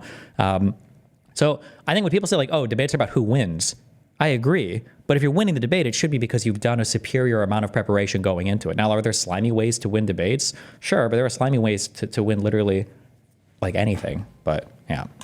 Wrong. So, okay, all right. Can I just finish your goddamn thought? That Donald Trump will be able to go in and replace career civil servants with political appointees. You sound like a sore loser, Brian. How much you enjoy these moments will depend on how much you like or dislike the commentators involved. And while it is basically all team sports, occasionally you'll get a special moment, such as the rarest of dunks, the self-dunk. For one of those, we have to go to the king, Dave Rubin, who proves that no one is better on dunking on Dave Rubin than Dave Rubin. If you had a 14-year-old girl and she was a wrestler, would you be okay? Yes or no? No other words. Yes or no? Would you be okay with her wrestling a 14-year-old boy? Oh no. He stepped into Brian's area of expertise. Boy. Well, it's interesting that you say that because I wrestled for a decade, and men and women wrestle together. That's how it works. Please stop advocating this. And while all of this is good fun, I didn't even think this was true. I figured at the high school level that wouldn't be true anymore, but that is true. I think they just do it by like weight class or whatever. I think Brian was even in chat when I looked this up, and it is true in high school. I think they wrestle together. I didn't know that. Watch. What exactly is the point of it? Sure, it shows Dave Rubin to be an empty vessel of a man, but Rubin has been proving that on his YouTube channel for years. This panel in particular is a collection of clippable moments that punctuate an otherwise pointless conversation, right down to the title of the video. One of the worst videos I watched. Oh, fuck. Does anybody know what I'm thinking of? I think there was a girl who was I want to say brown belt, or did they do belts in BJJ or whatever? against some white belt guy, I think, and the guy was older, and he knew like how to grapple, like he'd had some training before, I guess, like he wasn't like trying to punch her or whatever, but like clearly the girl was like way more experienced, and I think she like fucking snaps his like fucking ACL or whatever. Does anybody know what I'm talking about? This is a brutal video. I don't remember what the conclusion was from that, or like why that happened. If the girl was just a huge asshole, or if the guy was being retarded or wasn't tapping out. I don't remember what the conclusion was on that, but like, holy fuck. Does anybody know what video I'm talking about? Oh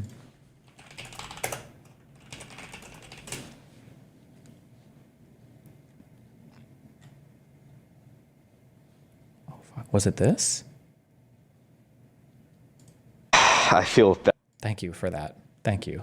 Bad. I'm watching over there. You hear me saying... Oh, fuck. I think it was this. I might have just made the whole belt thing up. Okay. We'll see how good my recollection of this was. All right, 6 minutes of only. Oh,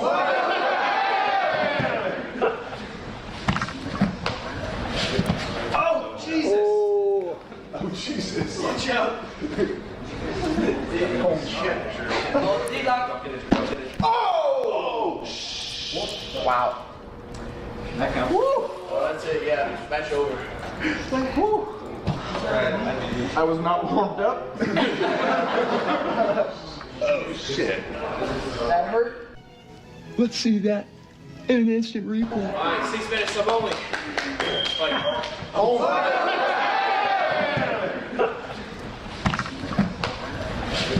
Oh, Jesus! Oh, Jesus! Watch out! Oh, shit! Oh! Wow!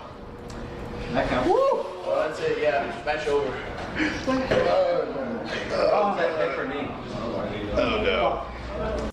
As it turns out, there's one woman who could beat me. It's crazy. The odds are astronomical, but she happens to be at this gym. Oh, did this start off with him saying he could grapple with any woman or whatever? Maybe that was the start of this. Oh no. Rip. I don't know. Okay, sorry. Such a smug prick. Dave Rubin versus David Pakman, and more, which references a moment where David Pakman called out Dave Rubin for taking money from Russia. When Dave Rubin talks about well-funded this or that, his Russian money source just dried up, and he's the last person who should be talking about funding sources. These moments are why this channel is so popular. The titles, thumbnails, and little sizzle reel that opens up each video highlight them because that's what everyone is here to see. This is ostensibly designed to attract people to more substantive debates, letting them know you're going to see some really funny, messed up stuff happen, but if you stick around, a richer conversation will also be happening. Except that never happens. On the rare case a serious or substantive discussion starts, it often is stopped right in its tracks by one of the panel members interrupting someone, or everything coming to a screeching halt when someone lands a dunk. All any of this noise really does is let people cheer for their respective sides. This has long been a problem of these political debates online, as audience have been trained to listen for these clippable moments, and participants have followed in suit. Piers Morgan Uncensored isn't unique in that sense, but it is an example of how this internet culture of messy debates has been given this sleek corporate sheen to recreate the noise of that space. In a way, it reflects how the YouTube space changes the creation of some online... I thought she accidentally punched him from the first angle, but then he was icing his knee. No, I think she broke his, like... Is it the ACL? It was something related to his knee. It was like snapped in a direction it wasn't supposed to go. There are certain types of holds and certain types of moves that are banned in gyms or whatever. I don't know if that would have I have no idea. I don't know enough about that bullshit. Corporate sheen. All I know is if you choke somebody long enough, they die. Okay, that's it. To recreate the noise of that space. In a way, it reflects how the YouTube space changes the creation of some online weirdos and twists it into this corporatized version that's designed to maximize profits by getting high-profile guests to roll in the mud, because there's big money to be made in this kind of spectacle. Something inescapable. Dan Blazarian claims that he made all of his money from poker. If you watch him play, he's obviously terrible at the game and lying. Okay. From these conversations is that they're invariably positioned to favor one side of the political spectrum, and that's very clearly the right. While this often comes from the guests who are included in the panel, much of it also comes from the topics that are chosen and how they're presented. Here's how Piers Morgan introduces a discussion on the recent cabinet picks for the incoming Trump administration. True. Trump today, it was verified, has a 15-inch cock, and Biden's dick has Alzheimer's disease. Destiny, do you think it's a problem that Biden can't even remember if he fucked a kid or not because his dick is so forgetful? What's your take? Well, I don't really think that I don't even know if that's possible. Why are you dodging and avoiding the question? Blah, blah, yeah, like, okay. He's doing exactly what he said he'd do if he got elected. And he just won the presidency in an emphatic clean sweep.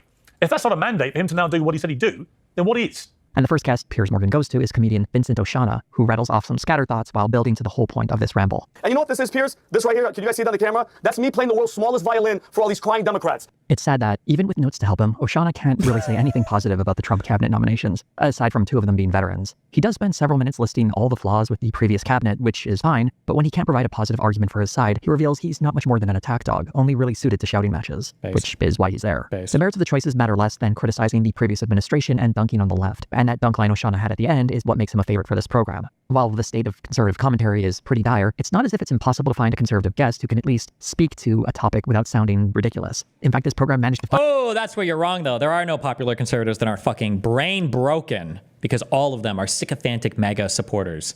Although he's about to say this guy maybe is better, but let's listen. Possible to find a conservative guest who can at least speak to a topic without sounding ridiculous. In fact, this program managed to find someone on that very same panel with Richard W. Painter, who was a chief White House ethics lawyer under the George W. Bush administration. He is at least capable of talking about an issue while sounding like an adult. Now, I do hope that instead of talking on and on about Russia and 2016 and so forth, and the 2020 election and all of that, that the president-elect, when he becomes president, can focus on policy. Reason why these corporations have so much influence in Republican and Democratic administrations is people are not taking the ethics laws seriously. That's all expressed very sensibly, and Piers Morgan builds off that response to ask a general question about corruption. Oshana's response reveals his... Oshana's response reveals, you want to talk about corruption? What about the Biden crime family? Please say it. Ability to engage with the topic.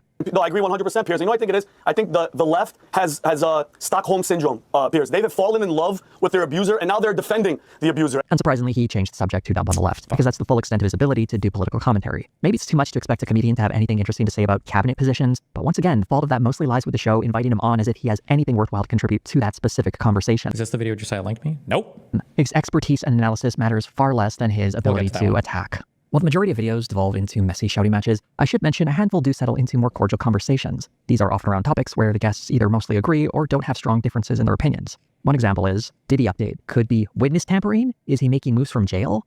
Although I'm not terribly familiar with the story or the panelists, they did actually discuss things in a civil manner, and things didn't devolve into annoying shouting matches. When there were interruptions, they went more like this. But they would give somebody like Michael Jeffries bail, 10 million or something like that. I couldn't agree with you more. An interesting fact about this video, though, was by far it had the lowest number of views for the month of November. True. I'm not sure if it's because of the subject or the guests didn't have much of an appeal to the regular audience, but I Well, here's the issue. Like, why can't people be entertaining and informative at the same time? Can't you just do that?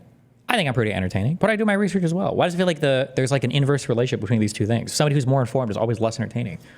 Be more exciting, losers. Back the lack of fireworks in the opening 30 You should be able to call somebody retarded and cite a true source at the same time, okay? It's a good skills to have. If it's because of the subject or the guests didn't have much of an appeal to the regular audience, but I suspect the lack of fireworks in the opening 30 seconds might have something to do with why audiences were not so keen on this video. And for those who don't know, YouTube only counts views for anyone who watches more than 30 seconds of a video. So if someone clicked onto a video and didn't like what they saw in the first 30 seconds, if they stop playing the video, they won't be counted as a view. The explanation for the theatrics and right-wing slant of the show go right back to its host, Piers Morgan. When you watch multiple videos from this channel, you start to get a sense of the patterns Morgan has when it comes to engaging in any political discussion. He's more than happy to sit back and watch guests tear into one another, and he obviously sets the stage with how he presents each topic. But even more important is how he's constantly emphasizing certain topics in each episode. For example, and I can't stress this enough, the man is obsessed with trans athletes sports. More of that too. I've constantly said, this is something most people really feel fired up about, which is this thing of trans athletes in women's sport and so on, and getting into women's spaces and so on. Transgender athletes in women's sport and the very damaging impact that is having. I really think they underestimated how the majority of Americans feel about that kind of thing. They also were supporting things like transgender athletes being allowed to compete in women's sport. As a reminder, since we always need one whenever this topic comes up, the issue of trans athletes in sports is a moral panic cooked up by the right. Not only is it not a major issue on the left, it's also the latest in a long line of fear-mongering campaigns against trans people, a campaign the right has been waging for many years. Not only is this a non-issue that affects a tiny percentage of people, it's also not, as Piers Morgan repeatedly stated in these videos, infringing on the rights of cisgendered women. Last I checked, they were still very much allowed to play sports. And they still seem to be doing pretty well, as the supposed dominance of trans athletes has yet to manifest. Not that Piers Morgan would know that, as he repeatedly... That argument is a little bit to the left of what I would have made, but okay. He cites this stat that 900 medals have been awarded to trans athletes. This came from a United Nations report, though not in quite the way he imagines it. Piers Morgan first brought up this stat when speaking to David Pakman in an October video where he called it a survey. An astonishing survey has just come out today by the United Nations that reveals that female athletes have lost 900 medals to transgender rivals. Oh, we looked this stupid fucking number up. At which point do you stop interacting / having convos with good friends who are MAGA and completely lost in the sauce? I don't know, bro. I'm not sure if I can handle a friendship like that. But also politics is my job, so. The people in your life are going to vary, or the conversations you're going to have and the qualifications you're going to have for those people are going to vary based on their relationship to you. Like, I wouldn't expect you to have to align with like a friendly coworker as much as with like a wife or husband. And then like a close friend is going to have a different set of qualifications than like a family member that you want to be on good terms with, you know. Competing against them in women's sporting categories. This is a UN report. The report isn't a survey like Piers Morgan first presented it. The section on medals is a few sentences sourced from an anti-trans advocacy group and doesn't represent research from the UN. Specifically, this stat comes from a website called shewon.org.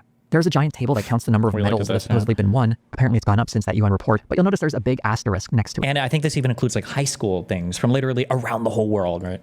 And it reveals that it's not just medals, but rather records, scholarships, and other opportunities. It's so annoying because MAGA people are way more outspoken about injecting politics into everything. Yeah, that's one of the big issues. It ties back to that media environment thing I said. Is you can think of people that are like ostensibly on the left, but they don't talk about like politics that much. Or it doesn't seem like if I look at I'm kind of projecting here because I don't watch very much, but like on the Call Her Daddy podcast, are these people talking politics a lot? Like, I don't think so, or at least I don't see much of it. But then like for people that are on the right, it's like, they have commentary about like, it feels like they have commentary on so many fucking political issues. I just don't know why. I guess that's just how it is, It not only covers sports around the world, but it goes back to 2001. But we can look at this stat and be unreasonably generous and say that there are 1,055 medals that trans athletes have won that would otherwise have gone to cisgendered people. But out of how many medals is that in total? I couldn't possibly tell you how many medals are awarded in just 1 year around the world for all sports. For example, at the recent Paris Olympics, there were 329 events, each awarding 3 medals. That's 987 medals. And that's not counting all the additional medals that go to team sports. The total is actually over 2,000 athletes being awarded medals, and that's only looking at the highest levels of competition for these particular sports.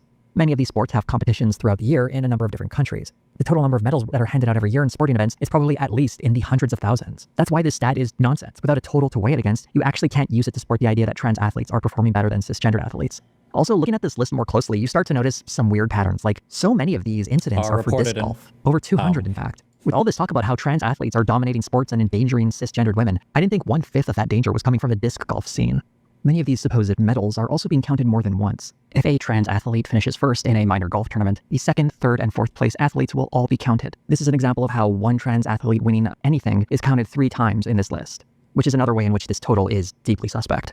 But none of these details, of course, matter to Piers Morgan. After Pacman confronted him on this stat, we got a rare fact check on the show where Morgan's team pulls up the UN report.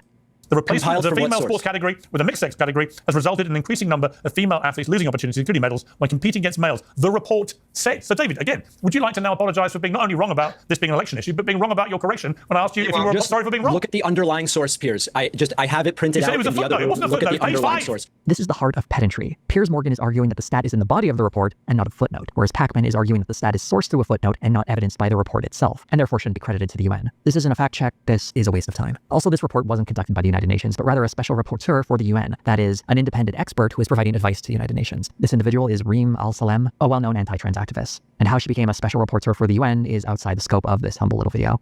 Another talking point that Piers Morgan loves to bring up is that he thinks trans rights were one of the issues that cost the Democrats the 2024 election in the US.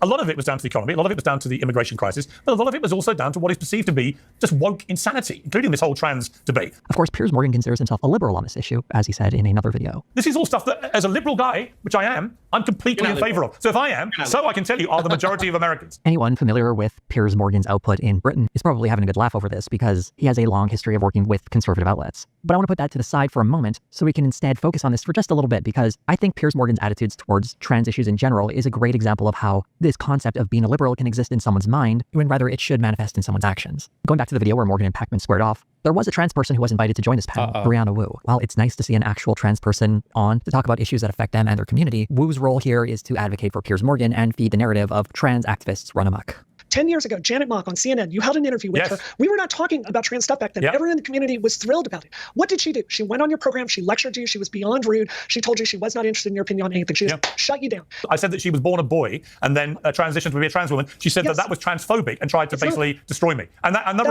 right there was the start of this nonsense. For those too young to remember this moment, Wu is completely mischaracterizing this moment in history. First of all, there were 2 interviews. The first of which was incredibly cordial, and both Piers Morgan and Janet Mock were very kind to one another in it.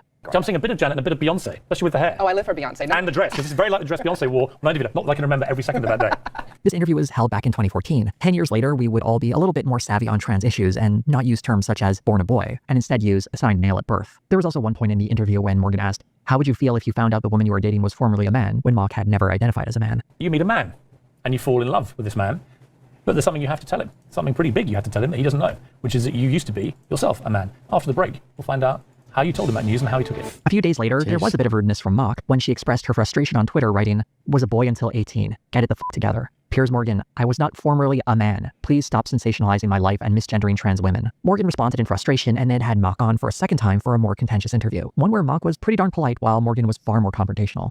So I ask you again, why have I been vilified for being transparently supportive of you? I don't get it. Maybe you don't get it because you're not a trans woman. Trans women Explain to me. Explain to me what I did wrong. What did I do wrong? You called, so before commercial break, we had a lovely conversation, and then all of a sudden you said, who was formerly a man. I was a baby. I was assigned male gender because of the appearance of my genitals. I think it's a fair criticism to say that Mock could have been more vocal during the first interview, but her explanation as to why she was silent makes sense. And being from a marginalized community, she didn't get many opportunities to share her story. Why didn't you correct me at the time? Why didn't you correct me? I did not because I was You scared. felt that strongly? I did not because I was Scared of scared. And I wanted to be a cordial guest. And I think that was probably incorrect of me. I wanted to be kind, I wanted to be generous because I was appreciative of having 2 segments on a mainstream show. Expressing displeasure on Twitter isn't great, though the backlash Piers Morgan got clearly upset him. I'm not sure how powerful that backlash could have been on a tweet with less than 1,000 likes, but it was 2014, and when you think you're doing something good, it can feel jarring to find out you've made some kind of mistake, and people on social media have noticed. To be defensive of my white male brothers, it is incredibly hard intuitively. You'll never understand why that statement is offensive. You used to be a boy, now you're a girl. What do you mean? It seems fine, right? Isn't that what the whole point of translation? Like, I could see how a person would think that, like, especially back in, what was this, 2014? Bro, we've come a long way on trans stuff in 10 years. I get that it sucks and it's difficult to be like having to defend yourself and your existence and everything. But I mean, like, yeah, it is very, very hard to intuitively understand, I guess, these things as somebody who's not trans, right? Throughout the second interview, Morgan constantly identifies himself as an ally, and I suspect, in a way, he does believe that. But allyship isn't an identity you can claim, it's the actions you take. And when someone within the community you think you're speaking for tells you you're doing it wrong, the onus is on you to listen. I imagine it would have been nicer to get an email rather than being put on blast in a tweet, but Piers Morgan has been working in the media for decades at this point, and he should have thicker skin than this. What we can learn from this episode is how anti-trans mindsets are created in people who identify as allies. Rather than take a moment of self-reflection to consider what they may have said was not helpful towards a marginalized group, it's far easier for someone to center themselves in the conversation and focus on the angriest voices calling them out for that misstep. And once you center yourself as the object of scorn and people within that community as the abusive ones, it's a very easy jump to see any minor issue as some kind of grand overreach by rabid activists. The same ones who, at least according to the persecuted person, try to cancel them for... I still don't understand what he said that was wrong. So a trans person is going to feel as though they're... the way that I conceptualize this is kind of like a brain body distinction. Like, a trans person is going to feel as though they are of a gender that doesn't quite match the body that they have from birth. You don't like become trans or turn trans or switch genders and now you've become the other gender. It's like an internal feeling that's with you from birth, and then it becomes much, much, much stronger through adolescence, puberty, and everything else. So when somebody says like, oh, you used to be a boy, now you're a girl, the idea, there's like an accusation of, well, when you were younger, you probably felt like you were a boy and then that changed. You changed your mind on it or something. I think a trans person essentializes their gender to some extent, that like, this is literally who I am. And then a person who's not trans, because it's hard to even imagine because we don't change our genders typically ever, or at least our internal experience of them or understanding of them. But to us, it feels like, when I say us, I mean a cisgender person, it feels like, okay, well, you changed your mind, I guess, in your gender at some point. You used to be a boy, now you're a girl. That's like from a trans perspective, it's like, okay, well, it's not like I changed my mind. I wasn't one way and then I became another. Like, this is who I've always been. I've just kind of like changed my outward expression now to closer come into alignment with my internal expression. So the question, it's not really, this sounds mean to say, but it's not a bad question from Piers. And I understand why he would say it, but you have to have a lot of patience, I guess, when dealing with people like that. And if you're going to be an advocate, you probably should. But I mean, I can understand on her perspective why that would be an annoying way to phrase that, yeah.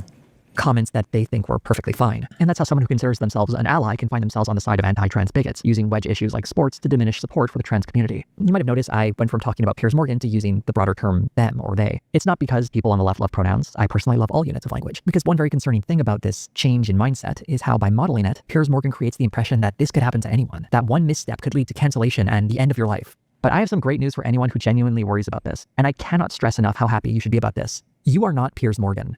You won't be held to that same standard, and the odds of someone writing a mean tweet about you after you accidentally use the wrong term in a conversation is incredibly small. Most trans people don't have the time. This is like my biggest, irritation. Is it like I'm pretty sure most trans people just like don't want to deal with, like, they're probably like normal humans, where most people in general are probably not very confrontational.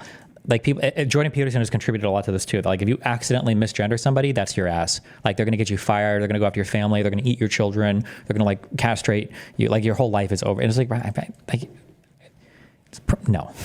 time or interest to put someone on blast for minor slip-ups like that. Even if someone did put you on blast, it's likely they don't have enough of a platform to destroy your life. And let's be real, Piers Morgan's life was not destroyed or damaged in any considerable way. Yes, his CNN show was eventually canceled, but it's not because he was rude to a trans guest. It was because he had bad ratings. And now he's got a popular YouTube channel. Instead of being a professional in the media space and accepting the criticism, even if it's not ideally presented, and simply moving on, Piers... Yeah, but like accepting criticism publicly like that, that's a really challenging thing to do. Holy fuck. I wouldn't expect, I've said this for myself, I don't do it. I wouldn't expect anybody to be able to accept that like live in front of like a billion people that are also like roasting it. Like that's like that takes time to reflect on that personally afterwards, you know? Morgan has decided to accept it as some kind of origin story of activists going too far. It's easier and more profitable to do something like that instead of taking a moment of self-reflection and consider maybe you got something wrong. And Piers Morgan is hardly the first person to play this game. Of course, trans issues aren't the only thing Piers talks about on his show that betrays sympathy for the right. One talking point he loved trotting out following the election was that I'm pretty woke, but I've been reprimanded by old friends for accidentally misgendering friends before, and it feels really shitty. I'm talking about trans people. I'm not talking about the they, them, AFABs, or whatever other weird trendy bullshit that goes on social media. I'm talking about actual trans people, so I can't speak to any of those. Maybe that wasn't your friends, maybe something different, but like, yeah, I don't deal with trans trenders here, okay? Democrats were just too extreme in their rhetoric towards Donald Trump, particularly using the words fascist and Nazi. So when the left try and take the high moral ground about lying, I say, what about you lot, who called Trump Hitler for 8 years? The comparison here on its face is ridiculous. When talking about how Donald Trump lies as an individual, Piers Morgan pivots to position the entire left in opposition. Why does an entire side of the political spectrum have to be weighed against one man? When it comes to calling someone Hitler, it's trivial.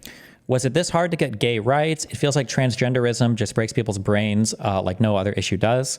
I would say at the expense of sounding very anti-woke, maybe, I would say that trans rights feels like it moved on an incredibly accelerated timeline compared to gay rights. Although trans rights probably built off of the successes for gay rights. Like the trans stuff moved much faster.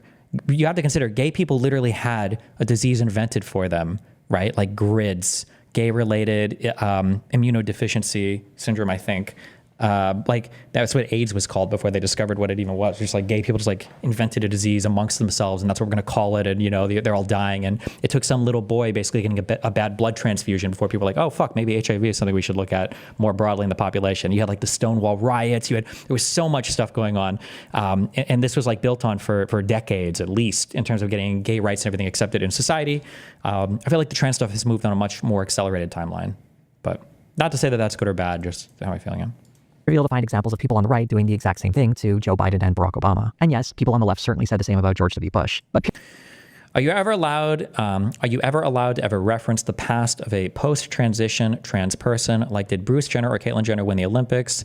This is very confusing for most normal non-online people, I think. Okay. Okay. So,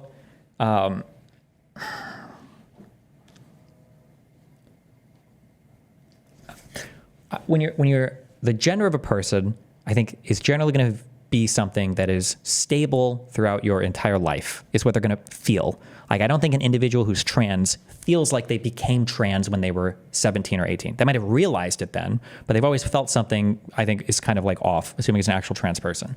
But the issue is that when you say back when you were Bruce Jenner, I don't think that the issue is, trans people might disagree on this, but I don't care. I think I'm right anyway. If a trans person says, I don't like it when you refer to me with my old name, I don't think what's actually going on with the trans person is they're like, I feel like you're dead naming me and that's offensive because it was my old name. I think the issue is they're getting that feeling of, hold on, you think that at one point in my life, I actually did feel like a man and now I feel like a woman. And that's just not true. I've always felt this way. This is the same thing with the issue with like pronouns. And it's one of the reasons why I think announcing pronouns or labeling yourself with pronouns is such a waste of time. It's because when you're using the right pronouns or the wrong pronouns on somebody, it's not about you being respectful. And it's not about you being nice or welcoming or accepting. It's the idea that like, internally, I view myself as a woman or a man, and when you use a shortcut to refer to me, what I learned very quickly is do you model me in your head the same way that I view myself?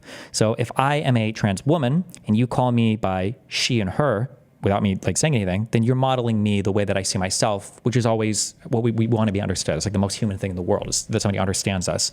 But when you use the wrong set of pronouns, it hurts because it feels like you have a different vision of me in your head that doesn't align at all with how I see myself. And that schism is what is annoying. So when I say, hey, remember when you used to be Bruce?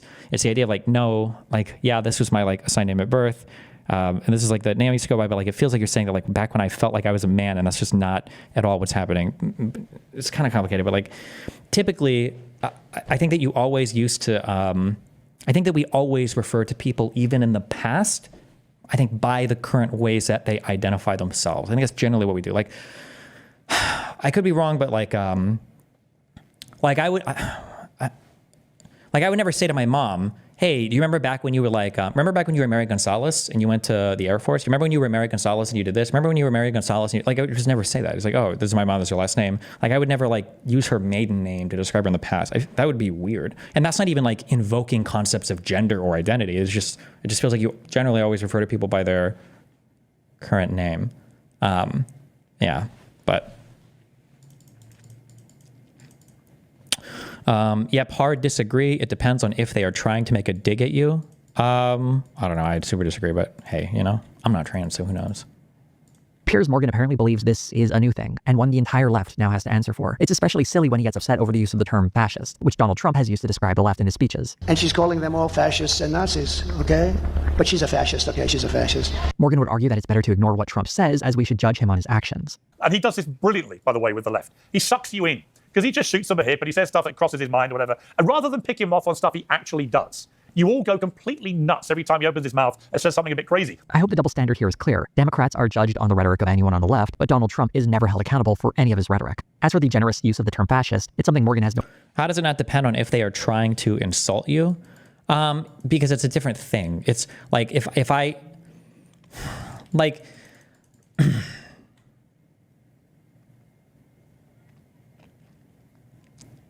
I think if somebody's trying to insult you, it's going to feel bad, but it's going to feel bad for a different reason, that they're not modeling you correctly, if that makes sense. Like, it can still feel bad if they're trying to insult you. And if they're not trying to insult you, then it's possible that like the bad feeling is a little bit ameliorated by the fact that they're trying, but it still feels bad if somebody's not modeling you correctly.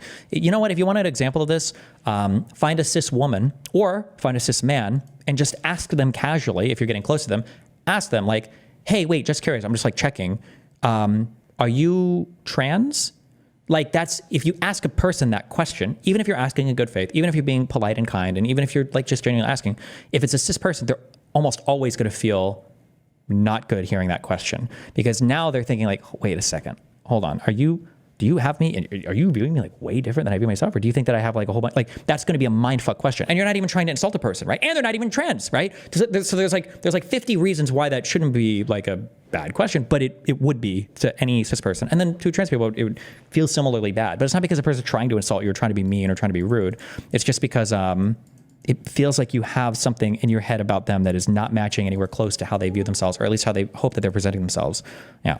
On the left, but Donald Trump is never held accountable for any of his rhetoric. As for the generous use of the term fascist, it's something Morgan has no problem when he does it himself. The left would constantly say Trump's a fascist, whilst themselves behaving very like fascists. You know, the purest personification of fascism is where a group of people tell another group of people, if you don't dress how we tell you to, speak how we tell you to, laugh at things that we think are acceptable, you know, have heroes that we have approved, read books that we have approved, etc., etc. That is actually what fascism is. It's where you try through your own narrow prism of your worldview, try and dictate that to everybody else on pain of utter cancellation. There are a lot of bad definitions for fascism out there, but publicly shaming a person is maybe the softest version I've ever heard. True. Finding contradictions to the various signifiers that Piers Morgan say are a part of fascism are pretty easy to do on the right as well. Whether it's people getting upset over clothing when it's someone in drag, or people getting upset over someone sharing their pronouns. Wait, so what happened then? Did we lose all of our kids to like the drag queen rapists? Or I feel like conservatives stopped caring about that. It felt like a really big deal. Weren't like drag queens like abducting all of our children and turning them trans? Did that just like stop, or did we pass a law about that, or what happened? For entitled comedians insisting people should be laughing at their stale material. It's also completely laughable to complain about trying to control what people can read when states like Republican-led Tennessee are banning literature such as The Time Machine, The Tempest, and the 34th volume of Bleach. Of all these random examples, the only one that has the echo of fascism is the book banning, as historically that is something fascist governments have done. People telling someone their joke sucks or getting upset over offensive language is worlds away from a government enforcing humor or speech standards.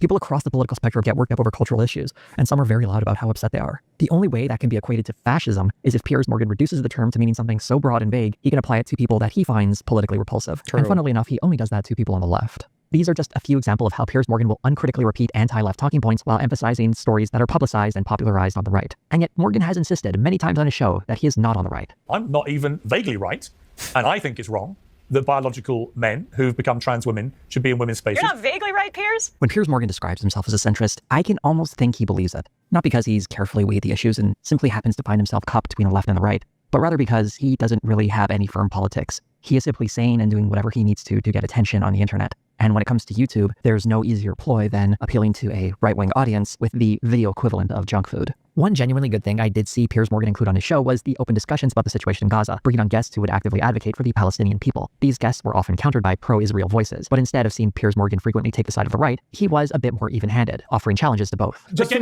we come back to the media being banned from going in there. If you don't let the media in, then I'm afraid as a journalist, I'm like, what are they hiding? My question was, where should the Gazan civilians go to be safe? The Gazan civilians today have an opportunity after Hamas that's not my that has question. subjugated them to rebuild their society. That wasn't my question. My question is, where can they currently go to be safe? To the safe spaces that Israel has assigned, where Israel is not attacking. Where? Well, it depends where. That being said, his record on the conflict is a lot less flattering, and when he brings on someone like Mehdi Hassan, it becomes very apparent how squeamish Morgan is when it comes to harsher criticisms of Israel. It's complicated. No, it's not complicated, actually. Israel is the occupier under international law. Israel is the one killing the vast majority of civilians. Right now, it's not a liberal democracy. It's run by neo-fascists right now. Well, I don't disagree with it. Based on his comments, it seems like Morgan simply hasn't thought about or read enough on the issue to offer anything of substance. There was a great example from another conversation he had with Mehdi Hassan on Zateo. So the Russians are doing a genocide? No, I don't think they are, and I shouldn't have said that. Wow. Yeah. So in order to defend Israel, you're withdrawing your allegations against Russia? Because you made me think about it. Well, it's great that Piers Morgan is willing to present people like Mehdi Hassan and other voices who will advocate for the lives of Palestinian people. This seems like a topic he should do a bit more research on before voicing his own opinion, although that's kind of par for the course with a lot of what he seems to talk about. And for every single person in media, to be fair.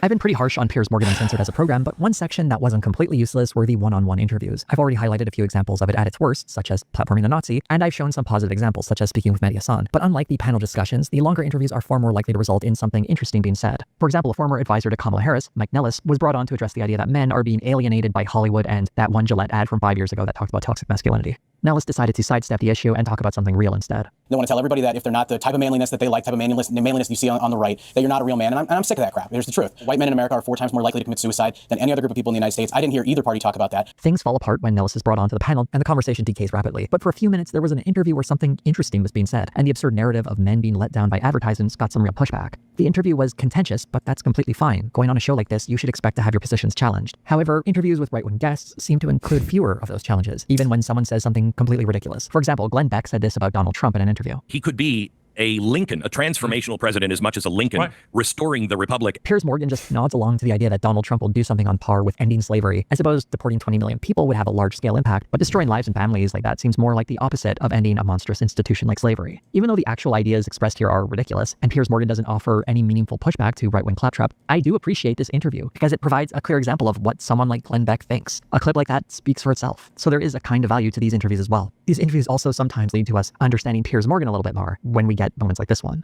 Why didn't he behave like a fascist for 4 years when he had the chance? And the truth is he didn't. January 6th was awful, and I wrote that at the time, and said it at the time. But other than that, where you could construct an argument for this was the kind of thing you would see in a sort of a banana republic, there's nothing about Trump's first term which screamed fascism to me. Who amongst us hasn't tried to overthrow a democratic election in the past? But moments like this, I hope, make it crystal clear what side of the aisle Piers Morgan is currently servicing, and how standards aren't really upheld. Fuck, what did Anna say in this interview? Was this another Anna, like, why I left the left interview where she didn't push back on it at all, or...? For one side while being overly enforced on the other. There's something interesting that happens with the occasional guest on these videos. At the tail end of one video, the streamer Destiny was brought on for a few minutes following the November election. What was ostensibly about his reaction to the Trump victory was almost certainly just an excuse to ask this question. Complete quick clean sweep. He won the popular vote as well as the electoral college. Did you cry? This isn't the only time Piers Morgan has done something like this. For example, what a dumb question. He brought on Roger Stone for this moment. I just wanted to end on a bit of personal business, Roger, because when I tweeted that Kamala Harris wasn't up to winning the presidency, you responded to me on X and you said, Piers now trying to suck Trump's dick after betraying him previously, a truly talentless dirtbag. I just wondered whether, now the dust has settled, you wanted to maybe rethink your view there, Roger.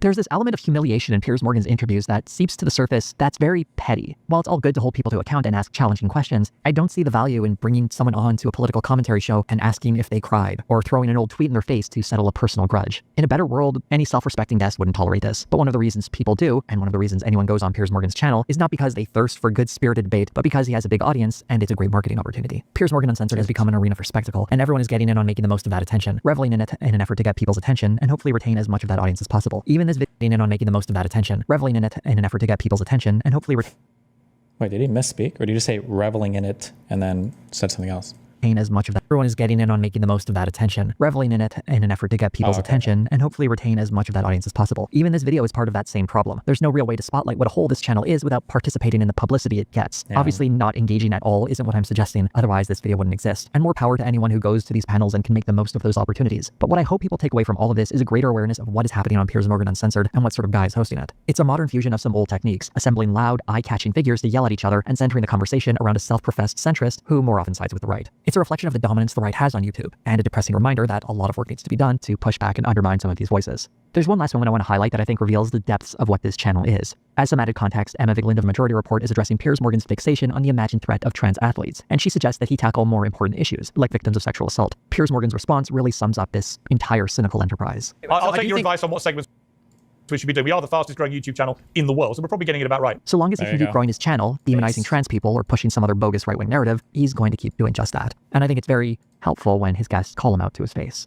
One thing you'll notice in this video is I didn't spend too much time talking about various guests that Piers Morgan had on, and a big part of that is because I really wanted to talk about the show itself and Piers Morgan as a host. And while I was tempted to go on a few sidebars, I had to restrain myself. I made an exception, of course, for Dave Rubin because it was just too fun, an opportunity to pass up. Speaking of fun opportunities you wouldn't want to pass up on, Wait. Here, I like the video. Hey everyone.